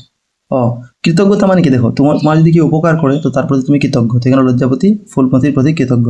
তো এটাই কৃতজ্ঞতায় লজ্জাবতীর চোখে জল এসে গেল। সে বলল যে আমার স্বামী যখন আমাকে কিছু বলেন বা বকেন তখন আমার খুব কান্না পায়। ঠিক আছে, ওইটাই বললো, ফুলমতিকে বলছে। তাইতে কোনো কথা মুখ ফুটে বলা হয় না, বুঝেছি। তো ফুলকুমারী বলল যে এই কারণে কি তুই মুখ খুলে কিছু বলতে পারিস না? আমি বুঝেছি। তখন ফুলকুমারী বুঝলো তার কন্ডিশনটা। এরপরে দেখো, মানে যে কান্নাকাটি করছে তো কেমনে কিছু বলবে। এরপরে দেখো, তার যখন স্বামী ডাইরেক্ট তাকে বকাবকি শুরু করলো, না তা ঠিক না। তিনি বিরক্ত হয়ে তারপর আর জিজ্ঞাসা করেন না। তো লজ্জাবতী বলল, তা নয়, তিনি রেগে যান, তারপর আর কিছু জিজ্ঞাসাই করেন না। হায় রে আমার অভিমানিনী, কে জনে ভাই তোকে সবাই বকে কি করে তোর উপর রাগ করে। তো এটাই ফুলকুমারী তাকে স্নেহ করে বললেন যে আহা আমার অভিমানী বোন। অভিমানী কি মানে ওইটাই, কেউ কিছু বলে দিলে আর কি কথা বলে না করে। তো সবাই তোকে যে কি আর বকে কি করে তোর উপর রাগ করে। ফুলকুমারী কোথাও চিন্তা করছেন, তাকে এইগুলো কথা বলছেন। দিন কতক পরে তুমিও বকবে, দেখবে আমার উপর রাগ না করে লোক থাকতে পারে না। তো লজ্জাবতীও তার ননদকে বলছেন যে কিছুদিন পরে তুমিও আমাকে বকবে, দেখবে আমার উপর রাগ না করে আর কি কেউ থাকতে পারে না। তো কখনো না। তখন ফুলকুমারী উত্তর দিল যে না না, কখনো না, তোমাকে রাখবো না। ঠিক আছে, তোমার উপর গরম করবো না, বকাবকি করবো না। যদি দোষ করি, তো এখন লজ্জাবতী বলছেন যে আমি যদি ভুল করি তখন কি করবে? তাহলেও না। তো ফুলকুমারী উত্তর দিলেন, না না, তবুও তোমাকে আমি বকাবকি করবো না। তোকে যে বকলেই বকে, আমি আবার কোন প্রাণে বকবো? তো বলছেন যে তোমাকে যে বকার বকো, কিন্তু আমি তোমাকে কিভাবে বকবো? তাও নাকি? লজ্জাবতী তাহার হাত দুটি ধইরা টিপিয়া বলিল, তাও নাকি কখনো নয়। তো লজ্জাবতী তখন তার ননদের দুই হাত চেপে ধরে বলল, তাও নাকি কখনো হতে পারে? হ্যাঁ, আর তা যদি এরকম কখনো হয়ে যায় তখন? এরপর দেখো, আনন্দ সজল নেত্রে খানিক পরে ফুলকুমারী চলিয়া গেলেন। বউ বিছানায় গেল, কিন্তু কিছুতেই ঘুম হইল না। তো তখন ওই ফুলকুমারী সেখান থেকে চলে গেলেন। তো লজ্জাবতী শুতে গেল, কিন্তু তার কিছুতেই কিন্তু ঘুম আসছে না। সে রাত্রির সমস্ত ঘটনা, স্বামীর আদর, ফুলকুমারীর স্বস্নেহ বাক্য, অকৃত্রিম সখিত্ব ভাব তাহার মস্তিষ্ক আলোড়িত করিতে লাগিল। সুখের চিন্তায় উত্তেজিত হইয়া সমস্ত রাত্রি সে জাগিয়া কাটাইল। তো সেই দিন যে তার সঙ্গে একটা ভালো ঘটনা হয়েছিল, যে তার স্বামী যে আছেন উনি তাকে স্নেহ মায়া মমতা দিয়ে গেছিলেন। হ্যাঁ, আর ফুলকুমারী তাকে স্নেহ ভরা কথা এবং আন্তরিক তার সঙ্গে একটা বন্ধুত্বের যেটা ভাব মানে সৃষ্টি করেছিল, ওই জিনিসটা তার কিন্তু বারবার মনে আসছিল। সেই জিনিসটা তার মনে ঘুরে আসছিল বারবার। আর আনন্দে এবং সুখে চিন্তায় সে কিন্তু সারা রাতের দিন সুখে সারাদিন কাটিয়ে দিয়েছিল, আর ঘুমোয়নি। এটাই বলছে। তারপর দেখো, সারা রাত জায়গায় কাটিল, সারা রাত কিন্তু ঘুমায়নি। ভোরবেলা উঠিতে গিয়া দেখিল মাথা বড় ঘুরিতেছে। তো ভোরবেলা উঠে যখন দেখলো তখন মাথা ঘুরছে, মানে সে সারা রাত ঘুমোয়নি এর জন্য। আবার সে শুইয়া পড়িল। তখন সে আবার সকালবেলায় ঘুমায় পড়লো। ফুলকুমারী সকালে গৃহে আসিয়া বউকে তখনও শয্যায় দেখিয়া দরজাটা একটু খুলিয়া যখন উকি মারিল লজ্জাবতী তখন তাড়াতাড়ি উঠিয়া বসিল। লজ্জাবতীকে নিতান্ত বিবর্ণ ক্লান্ত দেখিয়া ফুলকুমারী বলিল, বউ তোর কি অসুখ করেছে নাকি? অমন দেখাচ্ছে কেন? তো দেখো, এখন ফুলকুমারী যখন সকালে তার রুমে আসে, ঢুকলো, ঠিক আছে, তো তখন দেখলো যে দরজা খুলে উকি দিতে সে লজ্জাবতীকে দেখলো যে মানে যখন সে উকি মারে এখানে ঢুকছিল, তখন লজ্জাবতী ফুলকুমারীকে দেখে কিন্তু তাড়াতাড়ি উঠে বসলো। ঠিক আছে, মানে সে যেমন বুঝতে পারে না যে সে ঘুমায়নি সারা রাত বা কিছু হয়েছে তার। তারপর দেখো, লজ্জাবতী নিতান্ত বিবর্ণ ক্লান্ত দেখে ফুলকুমারী বলল, বউ তোর কি অসুখ করেছে নাকি? অমন দেখাচ্ছে কেন? তো লজ্জাবতীর কিন্তু মুখটা একটু ফ্যাকাশে ধরনের, মানে একদম ডিসকালার হয়ে গেছে যেমনি। তো এরকম তাকে হেরান একটু ক্লান্ত দেখে ফুলকুমারী তাকে জিজ্ঞাসা করলো, তোর কি শরীর খারাপ? এমন দেখাচ্ছে কেন? লজ্জাবতী তাড়াতাড়ি বলিল না। তো লজ্জাবতী উত্তর দিল, না না, আমার কিছু হয়নি। ফুলকুমারী বলিল, কিন্তু তুই যে কাঁপছিস, শীত করছে, গায়ে কাপড় দে না। তো ফুলকুমারী তখন বললো, কিন্তু তুই তো কাঁপছিস, ঠান্ডা লাগছে, গায়ে কিছু ঢেকে রাখ। লজ্জাবতী বিছানার এদিক ওদিক চাহিয়া বলিল, আমার ন্যাপটা কই দেখিতেছিল? গোলমালের শাশুড়ি প্রদত্ত ল্যাপটি দাসী তাহার জন্য আনিয়া রাখিতে বলিয়া গিয়েছিল। তো লজ্জাবতী বিছানার চারিদিকে তাকিয়ে বলল, যে আমার ল্যাপটা কোথায়, তুমি কি দেখেছো? ওইটাই বলছে। এরপরে বলছে হ্যাঁ, কই গেল, হ্যাঁ, গুলমালের শাশুড়ি প্রদত্ত ল্যাপটি দাসী তাহার জন্য আনিয়া রাখিতে ভুলিয়া গিয়েছিল। এর মানে ওই আগের দিনে যেটা ব্যস্ততা ছিল এবং গোলমালের মধ্যে ওই যে দাসী ছিল, সে শাশুড়ি দেওয়া ওই ল্যাপটি লজ্জাবতীর জন্য এনে রাখতে ভুলে গিয়েছিল। ঠিক আছে, তো শাশুড়ি তাকে ল্যাপ আনে দিয়েছিলেন, সেটা কিন্তু দাসী আনে রাখতে ভুলে গিয়েছিল, এটাই বলছে। এরপর দেখো, ও মা, সারা রাত ন্যাপ না গিয়ে অমনি কাটিয়েছিস কেন? তার ন্যাপ কোথায় গেল? কেন তোর ন্যাপ কোথায় গেল? ন্যাপ মানে ল্যাব অ্যাকচুয়ালি, ঠিক আছে। ঠিক আছে, ওইটাই ফুলকুমারী তাকে বলছেন যে ফুলকুমারী বলছেন যে তুমি সারা ন্যাপ ছাড়া কাটিয়েছো, তো তোমার ল্যাপটা কোথায় গেল? তো জানি না কি বুঝি শুকতে দিয়েছিল, তলে তুলে দিতে ভুলে গেছে, বলিতে বলিতে লজ্জাবতী বিছানার বাহির হইল। এর মানে তখন লজ্জাবতী বলল যে জানি না, হয়তো দাসী শুকাতে দিয়েছিল, পরে হয়তো আবার এখানে দিতে ভুলে গেছে। আর সে বলতে বলতেই লজ্জাবতী বিছানা থেকে উঠে এলো। ঠিক আছে, বিছানা থেকে উঠে এলো। ফুলকুমারী তাহার মাথায় হাত দিয়ে দেখিয়ে বলল, সত্যি বউ, তুই তো এখন উঠিস নে, শুয়ে থাক, তোর কপালটা যেন গরম গরম গরম মনে হচ্ছে। তো ফুলকুমারী তাহার মাথায় হাত দিয়ে বুঝতে পারলো যে তার জ্বর এসেছে। ঠিক আছে, তো সে বলল যে তোমার তো সত্যি জ্বর এসেছে, এখন উঠো না, তুমি ঘুমিয়ে থাকো, শুয়ে থাকো। তো বউ হাসিয়া বলিল, এখন শুয়ে থাকলে কি চলে? ও কিছু না, একটু মাথা ধরেছে, স্নান করলে সেরে যাবে। এখন এখন ফুলকুমারী বলছে, লজ্জাবতী বলছে, হেসে বলছে যে এখন শুয়ে থাকলে চলবে নাকি? এখন সামান্য মাথা ধরেছে, স্নান করলে ঠিক হয়ে যাবে। এবার দেখো, কেন চলবে না কেন? আমি আজ বুঝি তোর রাধার পালা।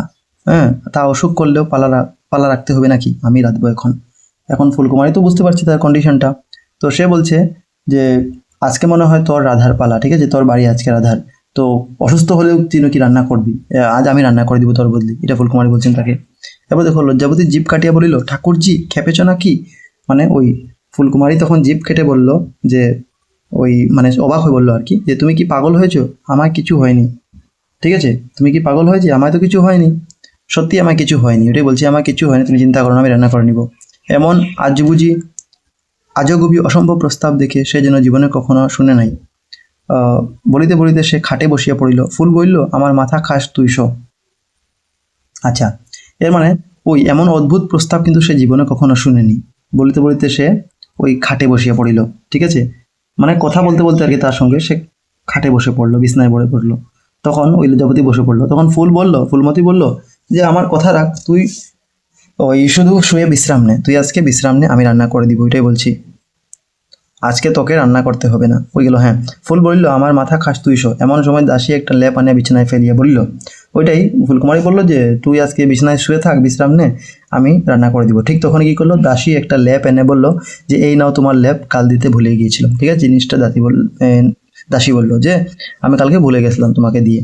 তা উনুন যে বয়ে যাচ্ছে, আজ কি আর রান্না বাচ্চা করতে হবে না? তো লজ্জাবতী বলিল, চলো যাচ্ছি। ও, মানে দাসী বলল যে চুলা তো জ্বলছে, আজ কি রান্না হবে না? তখন লজ্জাবতী বলল যে চলো যাচ্ছি। আগে তো ওই যে ফুলমতি বলেছিল যে তার উপরে তো সবাই রাগে, ইভেন কি এমনকি দাসীও তার উপরে গালাগালি করে বা কিছু বলতে পারে। তো এটাই দাসী এসে বলল যে আজকে চুলা তো জ্বলছে, কিন্তু আজকে কি রান্না বান্না হবে না? তো লজ্জাবতী বলল দাসীকে, চলো যাচ্ছি আমি। ঠিক আছে, তো মানে চলো আসছি আমি, বললো আর কি পাকঘরে। দাসী গেল।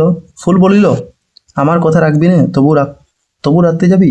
ওইটাই লজ্জাবতী ফুলকুমারী তাকে বলছেন যখন দাসী চলে গেল যে আমার কথা তুই শুনবি না, তবুও তুমি রান্না করতে যাবে নাকি? তো দেখো, বউ কাতর হইয়া বলল, ঠাকুরজি তুমি রাঁধবে, সে কি করে হবে? কেন, তাতে কি হয়? আমি তোর এত পর বেশ, তবে তুমি এত পর বেশ। ও, এর মানে ফুলকুমারী যখন তাকে বলল যে আমি রান্নলে কি হয়, আমি একদিনে রান্না যদি করে দিতে কি হবে, তো লজ্জাবতী বলল যে তুমি কিভাবে রান্না করে, সেটা তো সম্ভব না, এটা অসম্ভব। তো তখন ফুলকুমারী বলল যে কেন, আমি রান্না করলে কি হবে, তোর কি আমি আপন নই? ঠিক আছে, এই কথা বলে কিন্তু ফুলকুমারী একটু রাগ করে সেখান থেকে চলে গেল। ঠিক আছে, এটাই বলছে, রাগ করিয়া চলে যেতে উদ্যত হইল। তখন লজ্জাবতী বলিল, শুনো ঠাকুরজি, তাও নয়, কিন্তু মা তাহলে রাগ করবেন, তিনি ভাববেন তার সঙ্গে বোঝাপড়া সে আমার। মানে আসল কথাটা এইটা, যে যখন সে রাগ করে আর কি ফুলমতি সেখান থেকে চলা আরম্ভ করলো, সেখান থেকে বের হয়ে গেল, তখন ওই লজ্জাবতী বলল যে শুনো ঠাকুরজি, তা নয়, আসলে ব্যাপারটা হলো যে তুমি যদি রান্না বান্না করো তখন কিন্তু মা আমার উপর রাগ করবেন। ঠিক আছে, কারণ আমাকে দায়িত্ব দিয়েছেন ওরা যে আমাদেরকেই সব কিছু দেখতে হবে, উনি ধনী গড়ের মেয়ে এখানে এসেছেন কয়েকদিনের জন্য। তারপরে দেখো, তার সঙ্গে একটু বোঝাপড়া সে আমার। লজ্জাবতী একটু ভাবিয়া সেই প্রস্তাবের অসম্ভবতাটা মনে কল্পনা করিয়া বইল, ছি, তাও কি হয় না ঠাকুরজি, সে কোনো মতে হবে না। তো লজ্জাবতী একটু ভাবলো, যখন ফুলকুমারী বললো যে মার সঙ্গে আমার বোঝা আছে, তাকে আমি বুঝিয়ে নিই, ওইটাই বলছে তার সঙ্গে বোঝাপড়া সে আমার, এটা ফুলমতি বললো অ্যাকচুয়ালি কথাটা। ফুলকুমারী বললো যে মাকে আমি বুঝিয়ে দিব, তুই চিন্তা করিস না, এটা আমার দায়িত্ব। তখন লজ্জাবতী কিন্তু একটু ভাবিয়া তার কথাটা বলল যে ছি, এটা কি কখনো হয় না ঠাকুরজি, এটা কোনোভাবে সম্ভব নয়। ঠিক আছে, তো তখন কি হলো দেখো, কোনো মতে হবে না, বেশ তুই রাঁধলে আমি কিন্তু রান্না খাবো না। কিন্তু সে রান্না খাবো না। ফুল রুষ্ট করে এই কথা বলিয়া চলিয়া গেল। ফুলকুমারী তখন রাগ করে বললো যে ঠিক আছে, তুই যদি রান্না করিস আমি কিন্তু সেই রান্না খাবো না। তখন ফুলকুমারী রাগ করে সেখান থেকে চলে গেল। এরপর দেখো লজ্জাবতী ডাকিল, তখন লজ্জাবতী তাকে আবার ডেকে বলল যে ঠাকুরজি, কিন্তু ফুল আর ফিরল না। যখন লজ্জাবতী তখন ডাকতে গেল তখন কিন্তু ফুলকুমারী সেখানে ফিরল না, তাকালো না। এরপর দেখো লজ্জাবতী আর পারিল না, সে তাহার ঘূর্ণমান উত্তেজিত উষ্ণ মস্তক লইয়া সেইখানে শুইয়া পড়িল। এখন তার তো শরীরটা আগে থেকেই খারাপ ছিল, তো সে নিজেকে সামলাতে পারল না লজ্জাবতী, আর মাথা ঘুরছিল যেহেতু এবং তার গরমও লাগছিল, সেই জন্য সেখানে সে শুয়ে পড়লো। এটাই বলেছে যে উষ্ণ মস্তিষ্ক, ঠিক আছে, মাথা গরম ছিল, ঘুরাচ্ছিল, ঘূর্ণমান ঘুরেছিল। এখনো একদিন যায় নাই, ইহার মধ্যেই ঠাকুরজিও তাহার উপর রাগ করিল। দেখো এখন এর মধ্যে একদিনও কিন্তু পার হয়নি মাত্র, তার আগে ফুলকুমারী তার উপর রাগ করে নিল। কিন্তু ফুলকুমারী আগে বলেছিল যে তোমার উপরে রাগ করবো না।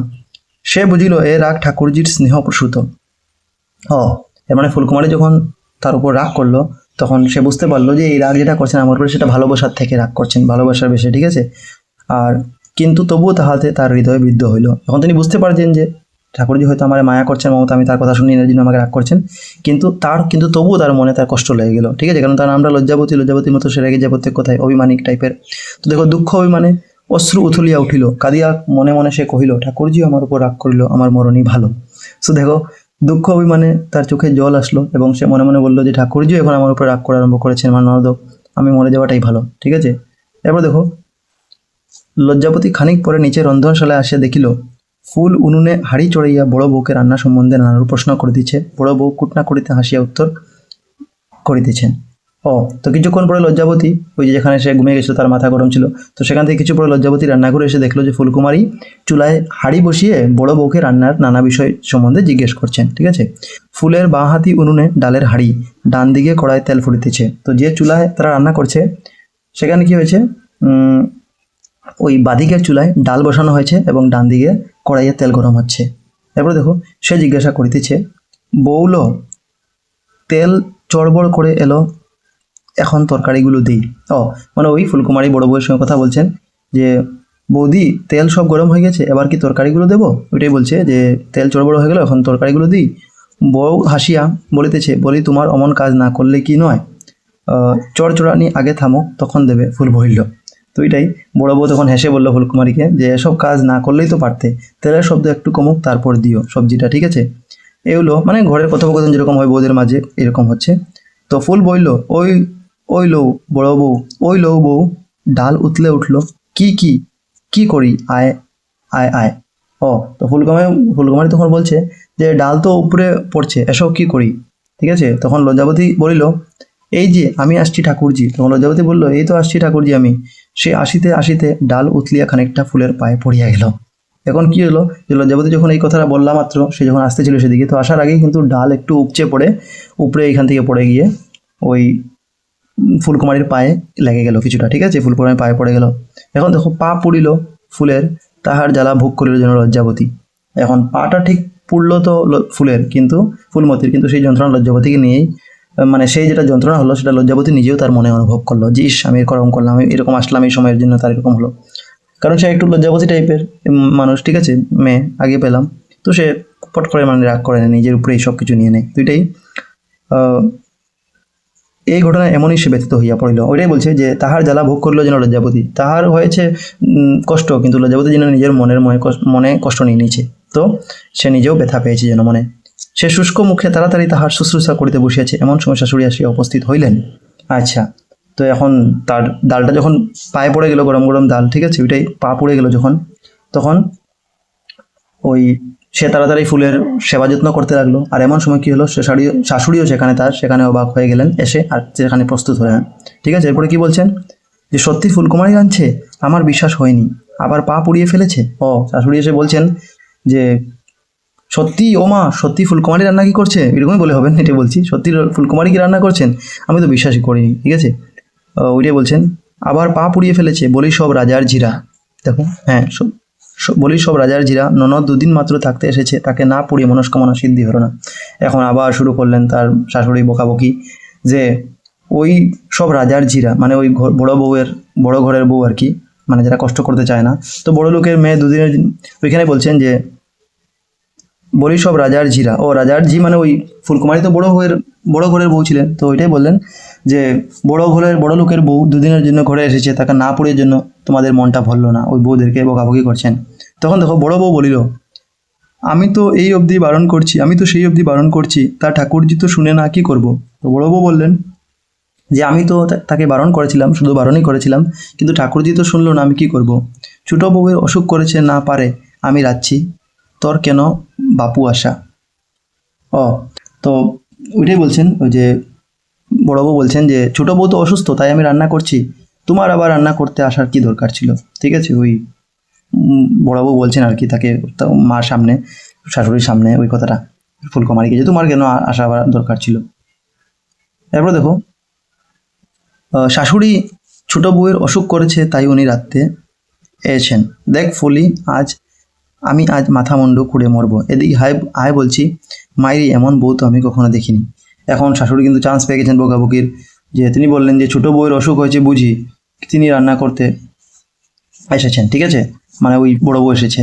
তো এখন শাশুড়ি কিন্তু নালিশ করছেন তার মেয়ের সামনে, ফুলমতির সামনে, যে দেখ ফুলি, এসব দেখে কিন্তু আমার মাথা খারাপ হয়ে যাবে। এদিকে আয় বলছি, হ্যাঁ, আমি শপথ করে বলছি যে এমন বউ মানে আমি জীবনে কখনো দেখিনি। মানে এখানে নালিশ করছেন একটু ওই ফুলমতিকে, সরি লজ্জাবতীকে, যে দেখ বউটা এখন এসে গেছে, আবার ওই মানে পাকঘরে এসে গেছে দেখবার জন্য, কিন্তু রান্না করছে না, মানে বাহানা করছে আর কি, তারা বলছে এরকম। কিন্তু সে তো এসেছিল অ্যাকচুয়ালি তাকে দেখার জন্য, দেখা করার জন্য ফুলকুমারীর জন্য সঙ্গে, ঠিক আছে। তো এখন দেখো কি হচ্ছে। এর মানে এখানে ব্যাপারটা কি হয়েছে এটা বুঝলাম মোটামুটি, যে এখানে কি হয়েছে, যে লজ্জাবতী তো অসুস্থ ছিল, ঠিক আছে, তো সে কিন্তু রান্নাঘরে আসেনি, কিন্তু তা সত্ত্বেও সে মানে রান্নাঘরে আসেছিল লাস্টে, ঠিক আছে, লাস্টের দিকে সে আসলো। তো ফুলকুমারী কি করলো, তার ইচ্ছা হলো রান্না করা, তো সে ভালোবাসার চোটে গিয়ে ওই সেখানে কাজ করতে চাইলো পাকঘরে গিয়ে ঢুকে। কিন্তু দুর্ঘটনা কি হলো, একটা সামান্য দুর্ঘটনা হলো, আমরা পড়লামই দুর্ঘটনা কি একটু আগে, তো সেটা তার পাটা পড়ে গেল। তো তার শাশুড়ি কিন্তু সেই মুহূর্তে এসে পড়লেন, আর তিনি জিনিসটা না বুঝেই উল্টা কিন্তু লজ্জাবতীকে সেখানে দুষ করা আরম্ভ করলেন, তাকে নালিশ দেওয়া শুরু করলেন, ঠিক আছে, তার বউ সামনে, তার মেয়ের সামনে। তো ওইটাই মানে তার প্রতি একটা কঠিন যে একটা আচরণ হচ্ছে, অন্যায় হচ্ছে, এই জিনিসটা এখানে এই পুরো লাইনটার মধ্যে যেটা বুঝতে পারলাম আমরা। এরপর দেখো, বড় বউয়ের প্রতি ফুল ক্রুদ্ধ কটাক্ষ নিক্ষেপ করিয়া মাকে বলিল, না না মা, আমি শখ করে রাঁধতে এসেছি, আমি এই ডাল আর তরকারিটা রেঁধে যাচ্ছি, তুমি যাও। আচ্ছা, তো ওইটাই যে এখানে ওই ফুলকুমারী আর কি বড় বউয়ের দিকে রাগের দৃষ্টিতে তাকিয়ে মাকে বলল, কারণ যখন বড় বউ যে বললো এইগুলা কথা, যে সে বেমার হয়ে গেছে, সে রান্না করছে না, এর জন্য আমি এসেছি, তখন ফুলকুমারী বলে যেগুলো বলার মাকে দরকার কী ছিল, কারণ সে তো চাইছে যে এমনি ঝগড়া হবে না, ঝগড়া বিবাদটা, কিন্তু এখানে বড় বউ আরও ঝগড়া লাগাচ্ছে এগুলো বলে। অবশ্য বড় বউ যেটা বলেছে সত্যি কথা বলেছে, কিন্তু এই কথাটা এরকম না বললে অন্যভাবে সে ঘুরিয়ে বলতে পারতো, যেটা আমার এখানে বিচার। তোমাদের কী বিচার বলবে? সো দেখো, কারণ ঘরে যদি সবাই মিলেমিশে থাকতে হয় তো সবকে বুঝতে হয় যে কীভাবে কীরকম বলতে আছে, ঠিক আছে, যে জিনিসটা বুঝে না, যে যার সামনে এরকম বলতে নেই। তখন কি বলছে দেখো, ফুলকুমারী বড় বউয়ের দিকে রাগের দৃষ্টি দেখে তাকে বলল যে, না মা, আমি নিজের ইচ্ছা রান্না করতে এসেছি, এই ডাল আর তরকারি আমি রান্না করব, তুমি যাও, ঠিক আছে। কারণ তা মা এমনি বুঝলো যেমনি লজ্জাবতী মানে রান্না করেনি বলেই এই তার মেয়েকে ওইখানে রান্না করতে হয়েছে সঙ্গে এসে, কারণ সাহায্য করতেও তো একজন লাগে। আমরা আগেই বললাম যে তারা রান্না যখন করতো তো একজন সবজি কেটে দিত, একজন বানাতো। তো হয়তো যদি বড় বউ এসেছেন, সে বেমার, এর জন্য তার ফুলমতিকে পাকঘরে যেতে আছে, আর মা এটা চান না যে সে পাকঘরে যাবে বলে, এটাই। তো বড় বউ যখন এই কথাটা বলে দিল যে ছোটো বউ বেমার হয়েছে এর জন্য আসলো না, তো মার একটু রাগ পেল যে কেন আসলো না। মা তো আর বুঝছে না যে তার শরীর ঠিকই খারাপ, তিনি মনে করছেন তিনি নাটক করছেন ছোটো বউ, ঠিক আছে। এরপর দেখো, তো মা বললেন, তুমি রাঁধবে আর বউরা পায়ের উপর পা দিয়ে বসে থাকবে, আমি আয় বলছি, নইলে আমি বক্ষে রাখবো না, বলিয়া হেসেলে উঠিয়া ফুলের হাত ধরিয়া হড় হড় করিয়া টানিয়া লইয়া গেলেন, এবং সমস্ত বেলা ধরিয়া তাহাকে এমন চুকে চুকে রাখিয়া দিলেন যে ফুলের আর লুকাইয়াও এ মুখ হইবার জোর হইল না। এর মানে ওইটাই যে তখন তার মা বললেন যে তুমি রান্না করবে আর বাকিরা বউরা বসে থাকবে পায়ে পা দিয়ে, এদিকে আয়, না হলে আমি কিন্তু রাগ করবো। মা আর কি ফুলমতিকে বলছে তার মেয়েকে, যে তুই এদিকে আয়, নাইলে আমি রাগ করবো কিন্তু, বলিয়া তিনি রান্নাঘরে এসে ওই ফুলের হাত ধরে জুড়ে ধরলেন আর ধরে সেখান থেকে নিয়ে গেলেন। এবং সারাদিন তিনি ফুলকুমারীর প্রতি এমন নজর রাখলেন, মানে তাকে যেমনি সে যেন গোপনে বা লুকিয়ে সেখান থেকে আর বার হতে পারে না, রান্নাঘরে যাবার সুযোগ পায় না, এরকম তাকে দেখলেন, চোখে চোখে রাখলেন সারাদিন মা। এবার দেখো, লজ্জাবতী তাহার অসুস্থ শরীর লইয়া নিস্তব্ধে রাধিল, কিন্তু রান্নার পর গৃহে আসিয়া সেই যে শুইয়া পড়িল, আর উঠিবার সমর্থ রইল না। তখন লজ্জাবতী কিন্তু তার ওই অসুস্থ শরীর নিয়ে চুপচাপ রান্না করলো সেখানে, আর রান্না শেষ করে কিন্তু ঘরে এসে এমনভাবে শুয়ে পড়লো, এমন তার সাহস হলো না ওঠার, ঠিক আছে, উঠতে পারলো না আর কি। বলছে বড় বউ ফুলের ভাত বাড়িয়া উপরে লইয়া আসিল, মানে তখন বড় বউ ফুলকুমারীর জন্য ভাত পরিবেশন করে উপরে নিয়ে আসিল, উপরে কোঠে মানে দোতলায়। পুটুরানী পিসিমাকে ডাকিল, পিসিমা ভাত এসেছে, খাও সে গো। তখন পুটুরানী লজ্জাবতীর মেয়ে তার পিসিমাকে ডাকলো যে পিসিমা ভাত এসে গেছে, খেতে এসো। পিসিমা মানে বুঝছো তো এই ফুলমতির কথা, কারণ তার পিসি সে। এরপর দেখো মা মেয়েকে সঙ্গে করিয়া আহার স্থানে আসিয়া ছোট বউকে না দেখিয়া বলিলেন, রাজার জির বুঝি আর এদিকে আসেন নাই। আচ্ছা, রাজার জি বলতে একটু টিটকারি মারা হচ্ছে, ঠিক আছে, লজ্জাবতীর প্রতি, যে রাজকন্যার কোনো মেয়ে নাকি, সে কাজ করবে না এখানে, ওইটাই তার শাশুড়ি বলছে। তো এটাই যে মা মেয়েকে সঙ্গে করিয়া আহার স্থানে আসিয়া ছোট বউকে না দেখিয়া বলিলেন। যখন সে খানি তার জন্য রুমের মধ্যে নেওয়া আসলো, মানে নিয়ে আসা হলো, তখন ছোট বউকে তিনি যখন দেখতে পারলেন না, ঠিক আছে, তো তখন তিনি একটু টিটকারি করে আর কি তাকে বললেন যে রাজকন্যার মতো বুঝি এখন সেখানে আর রাজকন্যার কন্যা কই গেল, রাজার কন্যা কই গেল, সে কি এখানে আসার দরকার নেই, ঠিক আছে, টিটকারি মেরে আর কি উঠে বলা হচ্ছে তাকে, লজ্জাপতিকে। তারপর দেখো পুটুরানী কি বললো, পুটুরানী বললো মায়ের বড় অসুখ করেছে, সে শুয়ে পড়েছে। তো পুটুরানী বললো যে মায়ের খুব শরীর খারাপ হয়েছে, তাই তিনি শুয়ে আছেন। তো শাশুড়ি বললেন সব ভান, সব নাটক, কাজের নামে অমনি অসুখ। দেখো তার শাশুড়ি মনে করছেন যে সেটা নাটক করছে, অভিনয় করছে, এর জন্য তার কাজের সময় অসুখ আসে যায়, এইগুলা বললেই, ঠিক আছে। তাহার অসুখের কথা শুনিয়া ফুলের বুকটা ধড়াস করিয়া উঠিল। এখন যেই ওই তার মুখে, মানে ওই যে তার মেয়ে পুটুরানীর, লজ্জাবতীর মেয়ে পুটুরানীর মুখে এই কথাটা শুনলেন যে মা বেমার আছেন, অসুস্থ আছেন, তখন কিন্তু সেই কথাটা শুনে ফুলকুমারীর বুকটা কেঁপে উঠল, ঠিক আছে। তারপরে বুঝিল বিশেষ অসুখ না হইলে সে এখানে আসিত। তখন লজ্জাবতীর স্বভাবটা ওই ফুলমতি জানে যে সে তো এমনি জিনিস লুকিয়ে রাখে, দুঃখ পর্যন্ত লুকিয়ে, তো সে কেন আসবে না, তার নিশ্চয়ই কিছু এমন একটা সিরিয়াস, বড় ধরনের অসুখ হয়েছে, এর জন্য সে লজ্জাবতী আসতে পারছে না এখানে, ঠিক আছে, নাইলে সে নিশ্চয়ই এখানে আসিত। সে বলল না মা, সকাল থেকে তার অসুখ করছে, রেধে ভালো করেনি, একটা বাড়াবাড়ি না হয়। তো ফুলকুমারী বলল তখন মাকে, না মা, সকাল থেকে ওর শরীর খারাপ, অসুস্থ অবস্থায় রান্না করেছে, তাই অসুখ বেড়ে গেছে, ওইটাই বলছেন। তারপর দেখো মা বললেন অমনি বাড়াবাড়ি হলো, একটু বুঝি মাথা ধরেছে আর পড়ে আছে, গেরস্থের বাড়ি অত বড় মানসিক করলে চলে না। এর মানে তখন তার ফুলকুমারীর মা বলছেন, মানে লজ্জাবতীর শ্বশুরই বলছেন যে এতেই আবার এত বাড়াবাড়ি কি, সামান্য মাথা ধরেছে আর সে শুয়ে পড়েছে, আর যদি সংসারই করতে হয়, মানে তার যদি শাশুড়ের ঘরে, মানে ঠিক আছে, জামাই ঘরে এসে এরকম ওই বড় লুকামি বা এরকম আরাম আয়েস যদি ফরমাইশ করে, এরকম যদি দেখায়, এইগুলো ভাব কিন্তু ঠিক না। ওইটা ফুলকুমারীর মা বলছেন, বা লজ্জাবতীর শাশুড়ি বলছেন ফুলকুমারীর প্রতি, ঠিক আছে, উদ্দেশ্য করে, যে এরকম বড় মানুষই করে চলে না, বড় লোককে ভাব দেখলে এরকম চলে না, টিটকারি মারছে না। আবার তখন ফুল আর কিছু না বলিয়া আহারের পর তাহার গৃহে গমন করিল। তখন কিন্তু ফুল আর কিছু না বলে খাওয়া শেষ করে লজ্জাবতীর ঘরে গেল, মাও তাহার সঙ্গ লইলেন। এখন দেখো কিন্তু মাও তার সঙ্গে সঙ্গে যাচ্ছেন, মানে ফুলকুমারীর শাশুড়িও তার সঙ্গে ওই লজ্জাবতীকে দেখতে যাচ্ছেন সঙ্গে সঙ্গে, ঠিক আছে, ফুলকুমারীর পিছনে। এবার দেখো লজ্জাবতীকে দেখে শাশুড়ির জ্ঞান জন্মিল যে সে সত্যিই পীড়িত। এখন লজ্জাবতীকে দেখে কিন্তু সত্যি শাশুড়ি তখন বুঝতে পারলেন যে সে সত্যি অসুস্থ। ফুল তাহার কপালে হাত দিয়ে বলিল, উফ আগুন যে, বউ শীতে কাঁপছে, ল্যাপটা আবার গেল কথা। তো ফুলকুমারী তখন লজ্জাবতীর কপালে হাত দিয়ে বললো যে উফ, শরীর তো আগুনের মতো গরম, ঠান্ডায় বউ কাঁপছে, তার ল্যাপটা কোথায় গেল? কাল তো বউয়ের বিছানায় মোটেই লেপ ছিল না, সারা রাত শীতে সারা হয়ে আসলে এই অসুখটা হয়েছে। তো এখানে বলছে যে ওই ফুলমতি বলল যে গতকাল রাতে আমি ওই যেটা ঠাকুরজি ছিল তার, ঠিক আছে, সরি তার ঠাকুরজি না, মানে ওই ফুলমতির গায়ে আর কি, লজ্জাবতীর গায়ে, তো তার বিছানায় কোনো লেপই ছিল না কালকে দেখলাম, আর সারা রাত ঠান্ডায় কষ্ট পেয়েছে কালকে হয়তো, এর জন্য তার এই অসুখ হয়েছে, ঠিক আছে, এটা ফুলমতি বলছে শাশুড়ি বলিলেন বড় মানুষের ঝি একটা ন্যাপ দিয়েছিলাম, তা ফেরত দেওয়া হয়েছে। তখন শাশুড়ি বলছেন যে, শাশুড়ি রাগ করে বলছেন আর কি, বড় লোকের মেয়ে, আমি একটা লেপ দিয়েছিলাম, সেটাও আবার ফেরত পাঠিয়ে দিয়েছে। এর মানে ওই যে শাশুড়ি তার দাসীর দিকে দিয়ে হয়তো একটা লেপ পাঠিয়েছিলেন, সেটা আবার ফিরিয়ে দিয়েছে, এই কথাটা তাকে বলছেন। এখন দেখো গেরস্থ ঘর একদিন কি নিজের ভালো ল্যাপটা নইলে চলে না, না হয় ননদকে গায়ে দিতে দিয়েছিলাম, তার জন্য একেবারে অসুখ বাঁধানো। তো ওইটাই তার শাশুড়ি আর কি তাকে এখানে দেখাচ্ছেন কারণটা, যে কেন ল্যাপটা দেয়নি। যখন ফুলকুমারী বলল তো যে গতকাল কেন সে গায়ে লেপ নাই, তো বলছে যে আমি তো লেপ পাঠিয়েছিলাম, সে ওই বড়লোকের মেয়ে, এর জন্য ল্যাপটা পাঠিয়ে দিয়েছে আবার।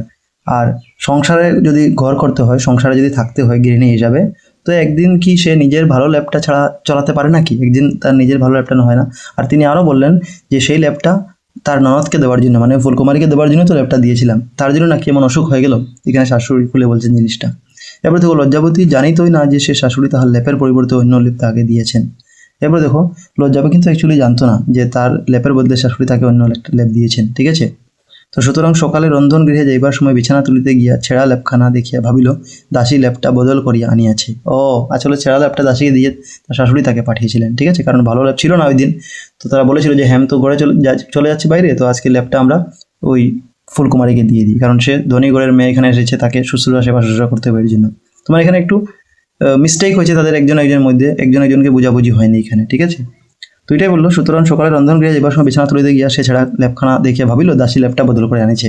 তো এটাই লজ্জাবতী সকালে দেখলো যে ছেঁড়া লেপ দেখে ভাবলো যে সেটা হয়তো দাসী এসেছে এটা বদলা করার জন্য, ঠিক আছে, সেটা গায়ে দেওয়ার জন্য, তাই পুটুরানিকে দিয়ে ল্যাপটা ফেরত পাঠিয়ে দিয়েছিল। এর জন্য সে অ্যাকচুয়ালি ল্যাপটা ফেরত পাঠিয়ে দিয়েছিল। তো এখানে শ্বশুরি আর তার লজ্জাবতীর মধ্যে একটু বুঝাবুঝি হয়নি, ঠিক আছে। আর শাশুড়ির মুখ খুলে মানে তাকে বলে নাই খুলে যে এটা তোমার জন্য পাঠানো হয়েছে এই জন্য, আর সেও মনে করেছিল যে দাসী হয়তো অন্য জন্য পাঠিয়েছিল, এই জন্য সে ঘুরিয়ে পাঠিয়ে দিল এটা। তো এটাই যে সকালে রান্নাঘরে যাওয়ার সময় বিছানা গোটাতে যখন গিয়েছিল লজ্জাবতী, তখন ছেঁড়া ল্যাপটা দেখে সে ভাবলো যে দাসী বোধ হয় ভুল করে অন্য ল্যাপ এনে দিয়েছে, সেই জন্য কী করলো ওই পুটুরানিকে দিয়ে তার মেয়েকে দিয়ে সে ল্যাপটা ফেরত পাঠিয়ে দিয়েছিল, এই জিনিসটা বললো। এরপর দেখো ফুল লজ্জাবতীর সেই করুণ আচ্ছা দেখো এরপরে ফুল বলিল সে যা হোক এখন একটা ল্যাপ পাঠিয়ে দেও দেখি, শাশুড়ি চলিয়া গেলেন। তো ঠিক আছে, এখন ফুল মোড়ে বুঝলো যেটা বুঝাবুঝি মিস্টেক হয়ে যেটা হয়ে গেছে, এখন কিন্তু অ্যাটলিস্ট তার জন্য একটা ল্যাপ দেও, তার ঠান্ডা হচ্ছে গায়ে, ঠান্ডা লাগছে গায়ে। এরপর দেখো কি ফুল লজ্জাবতীর সেই করুণ কাতর মুখের দিকে ব্যথিত দৃষ্টিতে চাহিয়া বলিল কেন আমি জোর করে রাঁধতুম না, তাহলে তো তোর অসুখ হতো না। ওইটাই বলছেন যে তুই কেন এরকম করলি, আমি যদি তোর জায়গায় রান্না করে দিতাম আজকে তো তাহলে তোর এমন অসুখ হতো না। এরপর দেখো লজ্জাবতীর চক্ষু অশ্রুপূর্ণ হইয়া উঠিল। সে বলিল না আমার রেধে অসুস্থ করেনি, আমার রেধে অসুস্থ করেনি, বলে দিদি আমার আর রাগ নেই, তুমিও ভাই আমার উপর রাগ করলে। ও এখানে দেখো লজ্জাবতী বলছে তার চোখে জল এসে গেলো বলার সময়, সে বলল যে রান্না করার জন্য কিন্তু আমি অসুখ হয়নি, আমার অসুখ হয়নি দিদি, আমার আর রাগ নেই, তো তুমি তো আমার উপর রাগ করেছিলে, ওই যে সে রাগ করেছিল তার উপরে, ঠিক আছে, এর জন্য। কিন্তু সে তো অ্যাকচুয়ালি তার আদরের ছেলে, তার উপর রাগ করেছিল, ঠিক আছে, ওইটাই। কিন্তু লজ্জাবতী তো অন্য টাইপের মেয়ে, অভিমানী টাইপের, সে সব কিছু গায়ে নিয়ে নেয় এর জন্য। তো এখন দেখো ফুলকুমারী কাঁদিয়া তাহার গলা ধরিয়া পড়িল, আর আমি কখনো রাগ করব না, বল ভাই তুই কিছু মনে করবি না। তো ফুলকুমারী কাঁদতে কাঁদতে তাকে জড়িয়ে ধরে বলল যে আমি আর কখনো রাগ করব না, বল তুই কিছু মনে রাখবি না। তখন দেখো লজ্জাবতী কোনো কথা কহিল না, তাহার মাথা ফুলের রাখিয়া গভীর প্রশান্ত সুখে সে কাঁদিতে লাগিল। প্রাণে প্রাণে এক হইয়া দুজনে অশ্রুজল মিলাইল। ওইটাই একজন একজনের কন্ডিশনটা যখন বুঝলো তখন মায়া ভাব নিয়ে তারা গলাগলি করতে লাগলো, একজন একজনকে কাঁদতে কাঁদতে গলা জড়িয়ে ধরলো যে আমি আর কখনো রাগ করবো না, বলো তুমিও কিছু মনে রাখবে না, ঠিক আছে। তো ফুলকুমারী তার বুকে মাথা রেখে লজ্জাবতীকে আর কি নিজের বুকে মাথা রেখে লজ্জাবতীকে শান্তি এবং আনন্দে তারা একজন একজনের বুকে মাথা দিয়ে কাঁদতে লাগলো, ঠিক আছে। আর দুজনের মন যেমন এক হয়ে গেলো এবং তারা একসঙ্গে কাঁদতে লাগলো। এরপর দেখো বুঝিবা লজ্জাবতীর কাঁদিবার স্বাদ মিটিল। তো এখানে বলছে মনের সব কষ্ট প্রকাশ করে আর কি লজ্জাবতীর কান্নার ইচ্ছাটা যেমনি পূরণ হলো। ইহার পর আর সে কাঁদিল না, স্বামী যে কথা দিয়েছিল, ফুল যে কথা দিয়েছিল তাহা ঠিক রহিল, আর লজ্জাবতীকে তাহাদের বকিতে হইল না। এরপর কি হলো, যখন মন খুলে সে নিজের ইচ্ছা প্রকাশ করে মানে কেঁদে ধরলো, তখন কিন্তু এরপর থেকে আর সে কাঁদেনি। তার স্বামী এবং ফুলকুমারী যে প্রতিশ্রুতি ছিল যে তারা তাকে রাগারাগি করবে না, সেটাও তারা করলো না, বকাবকি করলো না। আর লজ্জাবতীকে তাহাদের বকিতে হইল না, তাকে লজ্জাবতীকে বকতে হইল না তাকে, ঠিক আছে, মানে লজ্জাবতীকে আর তাদের বকতে হলো না। কয়েকদিনের মধ্যে লজ্জাবতী রূপসজ্জা হইতে একেবারে চিত্তাসজ্জায় শয়ন করিল। দেখো এখন এটা ভেরি ইম্পর্টেন্ট লাইন। তো এরপর কি বলো, কেউ তাকে বকাবকিও করেনি, কিন্তু কয়েকদিনের মধ্যে কি হলো, তাদের অসুস্থ যে সে ছিল তার মনে মনে আগের থেকেই অসুস্থ ভিতরে ভিতরে, সে অসুস্থটা কিন্তু লজ্জাবতীর মৃত্যুর কারণ হয়ে উঠলো, মানে সে মরে গেল আর কি, মৃত্যু হয়ে গেল, মৃত্যুবরণ করলো, এটাই বলছে, একেবারে চিত্তাসজ্জায় মানে মরে গেল। শাশুড়ি কাঁদিতে কাঁদিতে কহিলেন আহা গেল গো, নিজের দোষে প্রাণটা খোয়ালে, রাগ করে ন্যাপটা গায়ে দিলে না গো, রাগ করে বললে না যে অসুখ করেছিলে। এখন শাশুড়ি কাঁদতে কাঁদতে বলছেন যে আহা চলে গেল, নিজের দোষেই প্রাণ হারালো, রাগ করে যে ল্যাপটা গায়ে দেয়নি, অসুস্থ হয়েও কাউকে কিছু বলেনি যে সে। এরপর দেখো দাসী চাকর যা সকলে এক এক ধোয়া করিয়া কাঁদিলেন, কেবল একটি গভীর সুক্লিষ্ট অনুতপ্ত হৃদয়ে তাহাদের সঙ্গে যোগ না দিয়া নির্জনে মর্মান্তিক দুঃখের অশ্রু বর্ষণ করিয়া মনে মনে কহিল হায় হায় কি করিলাম, কেন তাহার উপর রাগ করিয়াছিলাম, বুঝিবা সে ওই অভিমানেই গেল, বুঝি আমি তাকে মারিলাম। ও মানে ওই যে দাসী চাকর সবাই কিন্তু ওই একই কথা বলতে বলতে কাঁদতে লাগলো, ঠিক আছে। তাদের মনে তারা আফসোস করছে এখন সে চলে যাওয়ার পরে যে তাকে এত কষ্ট দিলাম আমরা এতদিন, ঠিক আছে। আর মাও বলছেন যে হায় হায় আমি কি করলাম, কেন তার উপর রাগ করলাম, ঠিক আছে। আর ফুলকুমারী অ্যাকচুয়ালি এখানে বলছেন, হ্যাঁ এখানে দেখো, একটি গভীর অনুষ্ঠিষ্ট হৃদয় লইয়া তাদের সঙ্গে যোগ না দিয়া নির্জনে মর্মান্তিক দুঃখের অশ্রুবর্ষণ করিয়া মনে মনে কহিল, হায় হায়, কি করিলাম, কেন তাহার উপর রাগ করিয়াছিলাম, বুঝিবা সে অভিমান হয়ে গেল। এখানে ফুলকুমারী অ্যাকচুয়ালি নিজের মনের ব্যথাটা প্রকাশ করছে, যে নিজের উপর সে ব্যথাটা অনুতপ্ত হয়ে বলছে যে কেন আমি তার উপর রাগ করলাম। আর মনে হয় আমার রাগ করার জন্য সে অভিমান নিয়ে, কারণ সে লজ্জাবতী নামটা ছিল একটা অভিমানী টাইপের, সে অভিমানটা নিয়ে সে পৃথিবী ছেড়ে চলে গেল লজ্জাবতী। ফুলকুমারী এই কথাটা মনে মনে আফসোস করছেন। ঠিক আছে, আর বলছেন যে বুঝি আমি তাকে মারিলাম, যে মনে হচ্ছে আমার আচরণের ফলে তার মৃত্যু হয়েছে। তারপর দেখো, একবার মুহূর্তের জন্য ফিরিয়া আসো দিদি, একবার প্রাণ ভরিয়া আদর করিয়া লই, আদরের ভিখারিণী, তোমাকে কেহ আদর করে নাই, আমিও করিলাম না, জীবনে এ দুঃখ শেলের মতো মর্মে মর্মে বিধিয়া থাকিবে। তো দেখো, এখানে ফুলকুমারী আর কি আফসোস করছেন। তিনি বলছেন যে আমার আচরণের প্রতি তিনি মারা গেছেন, অভিমানী হয়ে তিনি মারা গেছেন, আমার কথাটা নিয়ে নিয়েছেন মন থেকে। ঠিক আছে, একবার মন ভরে তোমাকে স্নেহ ভালোবাসা দিতে চাই দিদি, এই আদরের ভিখারিণী, মানে বলছেন ওইটাই, যে তুমি ছিলেন স্নেহ এবং ভালোবাসার জন্য ব্যাকুল, কারণ তোমাকে কেউ মায়া করেনি এখানে। ঠিক আছে, কিন্তু তোমাকে কেউ ভালোবাসা দেয়নি, আমিও তোমাকে দিতে পারিনি। ঠিক আছে, ওইটাই তিনি আফসোস করছেন।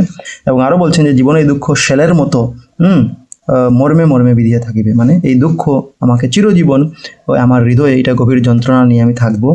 এবং ঠিক আছে, ওইটাই বলছেন আর কি।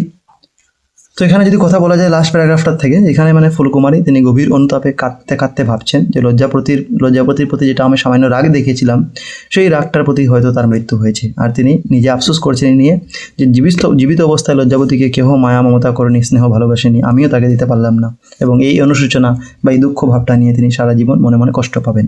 ঠিক আছে, তো আশা করি তোমরা চ্যাপ্টার বুঝতে পেরেছো। Thank you for watching. আমরা নেক্সট ভিডিওতে কোশ্চেন আনসার ডিসকাস করবো।